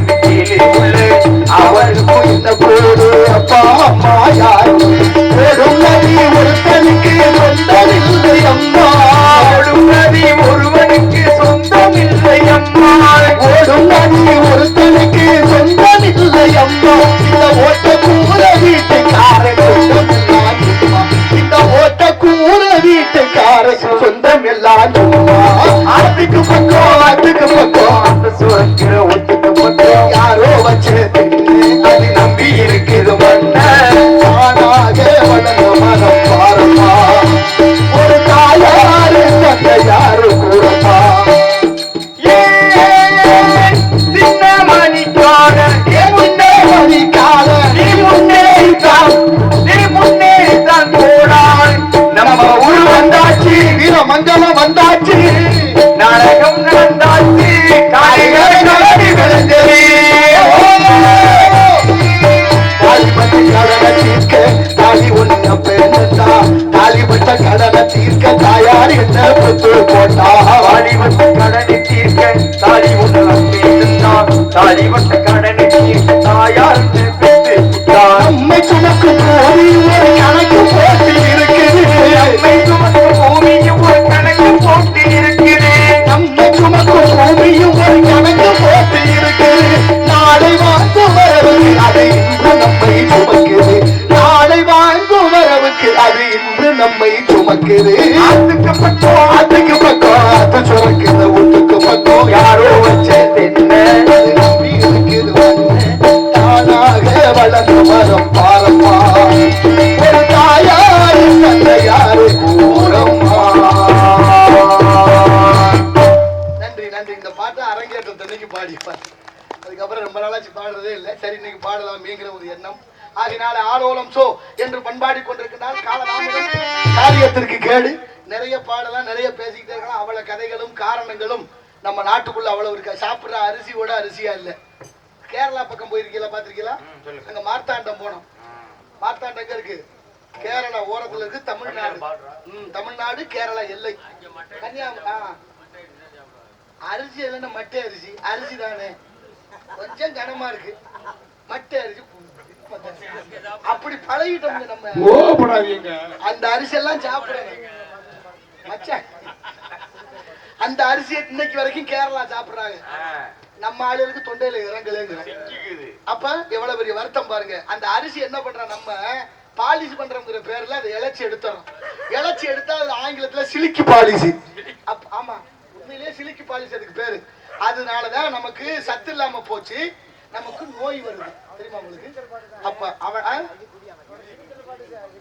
தென்னகம்மாவா எப்போதும் பாடினமே எனக்கு வேண்டாம் நினைச்சேன். சரி பாடுவோம். சரி பாடு போயாம அதேவா பாடுறதுன்னு மாத்தி சரி சரிங்க பாடுவோம். அப்படி அரிசியோட அரிசியா இல்ல நமக்கு. எல்லா உணவும் தப்பு தப்பா போச்சு. எல்லாத்தையும் மாத்திட்டான். ஆசைதான் காரணம். ஒரு பெரிய பங்களா உள்ள மச்சான், ஒரு பெரிய திருடன் திருடலான்னு போயிருக்கேன். பெரிய பங்களா. ஆமா, இங்க போனதுல ஆமா போயிருக்கேன். உள்ள நாய் கட்டி கிடந்திருக்கு. ராஜபாளையத்து நாய். ஆமா, இவன் பாக்குறேன் நாய் அவனை பாக்குது, அவன் நாயை பாக்குறேன். நாய் சத்தம் இல்லாம படுத்திருக்கு. ரொம்ப நல்ல நாயா இருந்திருக்கும் போல. சரி நாய் சத்தம் இல்லாம இருக்கு, கிட்ட மெதுவா போகும்னு கதவு கிட்ட போயிட்டேன். சரி இப்பவும் நாய் அவனை பாக்குது, அவன் நாயை பாக்குறான். நாய் சத்தம் போடல. ரொம்ப நல்ல நாயா இருந்திருக்கு. படக்குன்னு அந்த கதவுல ஏறி உள்ள குதிச்சேன். இப்பவும் நாய் அவனை பாக்குது, அவன் நாயை பாக்குறான். நாய் சத்தம் போடல. ரொம்ப நல்ல நாய். சொல்லுவாங்கல்ல, நாய்க்கு போட்டாலும் நல்ல விதி போடணும். அதுதான் உண்மை. சில வீட்டுல நாய் மெத்தையில கிடக்கு, சில இடங்கள்ல தெருவில் அடிபட்டு கிடக்கு. இதான் வாழ்க்கை. பசுமாட்டுக்கு எருமை மாட்டுக்கு என்ன வித்தியாசம்? பசுமாடு என்ன, பசுமாடு வெள்ளையா இருக்கு, எருமை மாடு கருப்பா இருக்கு. சொல்லணும் என்ன எவ்வளவு பெரிய தத்துவத்தை சொல்லிருக்காரு தம்பி. பசுமாடு வெள்ளையா இருக்கு, எருமை மாடு கருப்பா இருக்கு. கொஞ்சம் மச்சான், கொஞ்சம் அறிவு கம்மி எனக்கு. சரி விடுங்க. அப்படின்னா ஆனா எங்க அக்கா உங்களுக்கு சோறு ஓடுது பாருங்க. என்ன ஒண்ணு சொல்றீங்க? என்ன ஒண்ணு சரியா? பசுமாட்டுக்கு எருமை மாட்டுக்கு என்ன வித்தியாசம் தெரியுமா? பசுமாடு கட்டி கிடக்கிற சுத்தம் இல்லைன்னா படுக்காது. அப்படி சொல்லுங்க. எருமை மாடு சுத்தம் இல்லைனாலும் படுக்கும். நல்லா தெரிஞ்சுக்கங்க. மனுஷன்ல ரெண்டு வகை. ஒண்ணு பசுமாடு, ஒண்ணு எருமை மாடு. அது ஆம்பளையா இருந்தாலும் பொம்பளையா இருந்தாலும். இப்ப கணக்கு பாத்துக்குங்க. பசும்பாலு தண்ணியா இருக்கும், ஆனா தாய்ப்பாலுக்கு இணையானது. எருமை பால் அடர்த்தியா இருக்கும், அது மந்தம் உண்டாகும். எருமை மந்த பிராணி. மழை வந்தாலும் விலகாது, புயல் வந்தாலும் விலகாது, கார் வந்தாலும் விலகாது. அப்புறம் நம்மோட பிள்ளைகளும் எருமை மாட்டுல மழை பெஞ்சது மாதிரி சொல்றோமா? ஆமா. அப்ப எருமை அந்த மாதிரி. இப்ப பசுமாடு 1000 மாடுகளுக்குள்ள நின்னாலும் கண்டுபிடிச்சிடும் தன்னுடைய கண்ணுக்குட்டியை. ஆனா எரும மாடு 4 மாட்டுக்குள்ள நின்னாலும் எரும மாடுதான் கண்டுபிடிக்காதுல்ல. ரொம்ப நேரம் வெயில்ல பசுமாடு நிக்கும். ஆமா. ஆனா எரும மாடு நிக்காது. வெயில்ல நிக்க முடியாம என்ன செய்யுங்கடா, தண்ணி கிடக்கான வாக்கும், தண்ணி இல்லைன்னா சாக்கடையாவது போய் விழுந்துரும். போய் வந்துரும். இப்ப யாரு எரும மாடு யாரு பசுமாடு? அப்ப அதையும் நீ தான் சொல்லணும். அதெல்லாம் வேண்டாம். அதனால இப்படி கணக்கு எல்லாம் இருக்கு. அதனாலதான் கோமாதா குலமாதான்னு கொண்டாடணும். பசுமாடு அவ்வளவு அற்புதமானது. அதனாலதான் வீட்டுக்குள்ள பசுமாடை கொண்டு போய் பால் கரக பிரவேசம் பண்ணோம். அவ்வளவு தத்துவங்களும் நமக்குள்ள இருக்கு. எல்லாம் சொல்லி கொடுத்துருக்கோம். சிவகங்கை மாவட்டத்துல 2024 ஒரு நாடகம், அந்த நகரத்துக்குள்ள ஒரு நாடகம். கூட்டத்துக்குள்ள இருந்து ஒரு தம்பி இப்படி எந்திரிச்சு வந்தாரு. மேல ஒரு 8 வயசு 7 வயசு இருக்கும். சரி. ஒரு கால் சட்டை, மேல ஒரு சட்டை, நெத்தி நிறைய விபூதி, சிவந்த கழுத்துல ருத்ராட்சத்தோட. சரி. அந்த தம்பி வந்து, ஐயா நான் ஒரு கேள்வி கேட்கிறேன், பதில் சொல்லுங்க. ஒரு வினாடி எனக்கு தம்பிச்சு போச்சு. இது வரைக்கும் நடந்தது இல்லை. உண்மை யதார்த்தம் அதுதானே. நான் நினைச்சேன் அன்பளிப்பு கொடுத்து விடுறாங்க, தம்பி ஓட்டிட்டு வரான்னு நினைச்சேன். சரி. அதானே தோணும். நம்ம ஞானியா? இப்ப நானும் அப்படித்தான் நினைச்சேன். அந்த தம்பி வந்து கேள்வி கேட்கிறேன்னு எனக்கு ஒண்ணும் புரியல. சரி தம்பி கேளுங்கன்னு அவருக்கு ஒரு கேள்வியை கேட்டாரு பாருங்க. கடல்ல கப்பல் கவிழ்ந்தாலும் கன்னத்துல கை வைக்க கூடாதுங்கிறாரு. எந்த கண்ணம்னா வரும்ல சந்தேகம். கடல்ல கப்பல் கவிழ்ந்தாலும் கன்னத்துல கை வைக்க கூடாதுங்கிறாரு. எந்த கண்ணம்யா சொல்லுங்க. நான் ஒரு வினாடி முருகான்னு நினைச்சிட்டு, எப்படி ஒரு கேள்வி, சஷ்டி என்னைக்கு முருகன் எப்படி சோதிக்கிறான்னு நினைச்சிட்டு பதில சொல்லிட்டேன். சொன்னதுக்கு அப்புறம் தம்பி உங்க பேர் என்னன்னு கேட்டேன். என் பேரு முத்துக்கருப்பன். மறக்கவே முடியாது என் வாழ்நாள்ல. முத்துக்கருப்பனாக வந்து சோதித்தான் முருகப்பெருமான். இப்ப முருகனுடைய சஷ்டிபடி அவர் சொல்றாரு, இங்க மட்டும் சொன்னதுல எல்லா ஊர்லயும் சொல்லணும்னாரு. என்ன அர்த்தம் தெரியுமில்ல? காலையில பொழுது விடுஞ்சோன்னு போல சில வீட்டுல பொம்பளை எல்லாம் ஆம்பளை இப்படி கண்ணத்தை கைய வச்சுட்டு இருப்பாங்க. என்ன காலம் காத்தால கண்ணத்துல கைய, கடல்ல கப்பலாக வந்து அப்படின்னு சொல்ற வழக்கம் இருக்கா? அந்த காலத்துல கடல் வழியாக சம்பாதிக்க போவாங்க. திரையடலோடையும் கடல்ல கப்பல்ல போய்கிட்டு இருக்கிற போது புயல், வெள்ளம், காற்று, சூறாவளியில கப்பல் கவுந்துருமா. அப்படி ஒரு வேளை கப்பல் கவுந்து போச்சுன்னா கவலைப்படாதுன்னு சொல்றது ஒரு வகை. கண்ணத்துல கை வைக்காதுன்னா, கண்ணம்னா இது ஒரு கண்ணம், கண்ணம்னா களவு, திருட்டுன்னு அர்த்தம். யார் வீட்டு பொருளையும் கை வைக்காத, கண்ணக்கோல் வச்சு திருடாதேன்னு சொல்லி கொடுத்த சமூகம் இந்த சமூகம். அப்ப பிள்ளைகளுக்கு நம்ம என்ன சொல்லி கொடுக்கணும்? எவ்வளவு சொல்ல வேண்டியது இருக்கு. நம்ம பிள்ளைகளுக்கு அவ்வளவு விதைக்க வேண்டியிருக்கு. அதனால நிறைய இருக்கு. என்ன விதைச்சு என்ன செய்ய, அதனால பாப்போம். இருந்தாலும் இனி வரும் சமூகங்களா, ஏன்னா ஒவ்வொன்றுக்கும் ஒரு காரணம் இருக்கு. காரணம் இல்லாம தோரணம் கட்டுறது கிடையாது. இப்ப அப்பு கேட்ட பாட்டு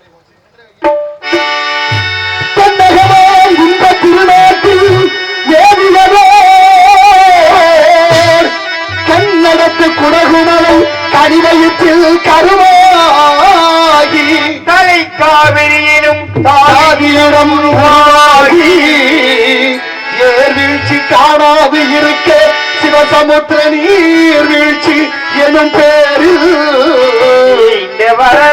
வரலாறாம் பாடி ஒரு மலர்தென்றல் தாளாட்ட கண்ணம் பாடி அணை கடந்து ஆடுதாண்டும் காவிரி என பேர் பெற்று அகண்ட காவிரியாய் பின்னடந்து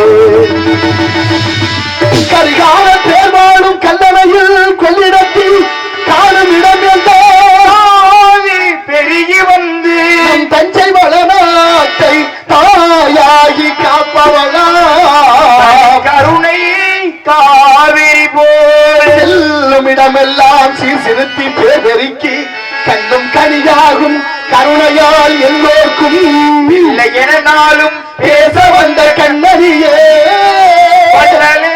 எங்கள் வாழ்வே இதயக்கனி, எங்கள் இதயக்கனி, வீரமங்கல மக்கள் எல்லாம் என்றும் என் இதயக்கனி.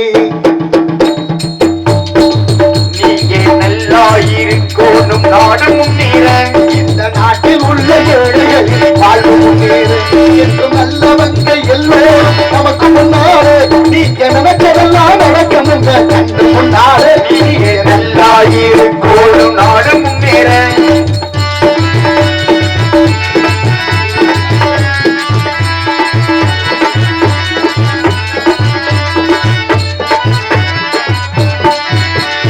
உழைக்கும் தோழர்களை ஒன்று கூடுங்கள், உலகம் நமது என்று சிந்து பாருங்கள், மேடு வெள்ளம் இல்லாத சமுதாயம் எந்த வழி என்று எண்ணி பாருங்கள்,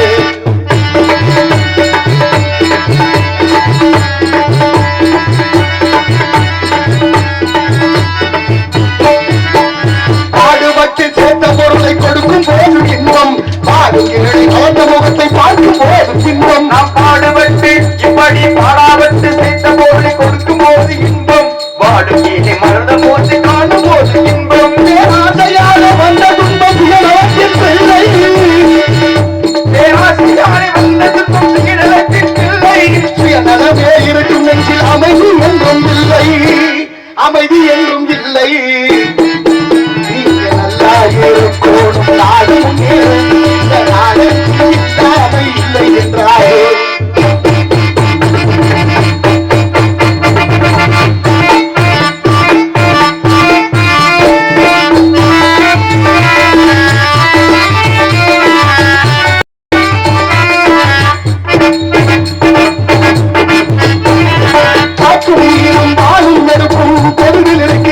மனிதன் காலில் பட்ட பூமி மட்டும் பிரிந்து கிடக்குது காற்றும் நீரும் வானும் நெருப்பும் ஒதுங்கி கிடக்குது மனிதன் காலில் பட்ட பூமி மட்டும் பிரிந்து கிடக்குது பிரித்து வைத்து பார்ப்பதல்ல மனிதன் இதயமே வைத்து பார்ப்பதெல்லாம் மனிதன் இதயமே பிரிவு மாறி ஒருமை வந்தால் அமைதி நிலவுமே அமைதி நிலவுமே நீங்க நல்லா இருக்கணும் நாடு முன்னேற இந்த நாட்டில் உள்ள ஏழைகளின் வாழ்வு முன்னேற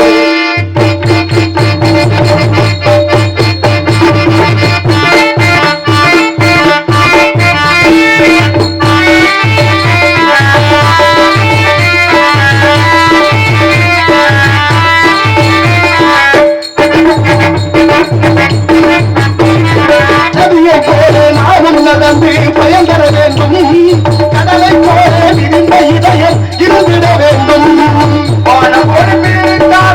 அழுகிட வேண்டும் உலகில் என்றும் விளங்கிட வேண்டும் விளங்கிட வேண்டும் நீங்க நல்லா இருக்கணும் நாங்கள் இந்த நாடை உள்ள ஏழைகளின் வாழ்வு முன்னேற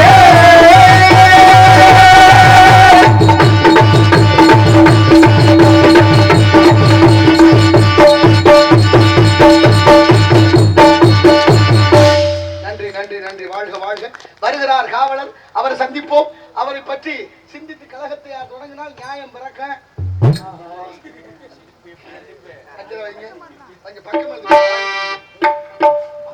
சுந்தரம் நிறைந்ததும் பொன் சிறந்த மக்கள் இவர் எந்த உலகில்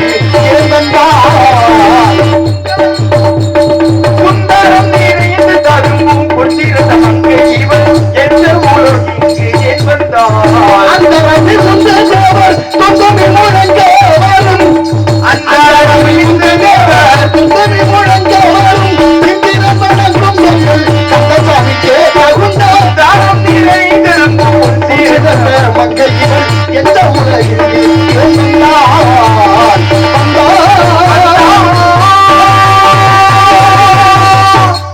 சில ஊர்கள்ல சாப்பாடு பார்த்தோன்னே அந்த ஊர் பழக்க வழக்கம் என்னன்னு தெரிஞ்சுக்கிறோம் எப்படி ராமநாதபுரம் அந்த பக்கம் போனோம்னா சாப்பாடு ஒரு வித்தியாசமா இருக்கும் அதை விட இன்னும் கன்னியாகுமரி பக்கம் போனோம்னா அங்க சாப்பாடு வித்தியாசம் இங்கிட்டு சென்னை பக்கம் போனோம்னா ஆனா உலக அளவுல பேர் வாங்கினது செட்டிநாட்டு சமையல். ஆமா, காரக்குடி செட்டிநாடு. ஆமா, சாப்பாடுதான் புத்தியை தீர்மானிக்குது. நமக்கு என்ன புத்தி வேலை செய்யணுமோ அதுக்கு என்ன சாப்பிடணும்னு கணக்கு இருக்கு. கண்டதையும் திங்கப்படாது, புரியுதா இல்லையா? ஆமா, சைவ அசைவம். நீங்க காக்கா இருக்கு பாருங்க, மாமிசம் சாப்பிடும். கிளி பழம் தான் சாப்பிடும். மிருகங்கள்ல யானை பெரிய உருவம், அவ்வளவு பெரிய உருவம் ஒரு நாளைக்கு 18 கிலோ சாப்பிடணும். 18 கிலோ 100 கிலோ உணவு 18 மைல் தொடர்ந்து நடக்கணும். 100 கிலோ உணவு. 100 கிலோ சாப்பிடுற யானை கூட மாமிசத்தை தொடாது, தெரியுமா உங்களுக்கு? அப்ப சைவ பிராணிகள் உண்டு,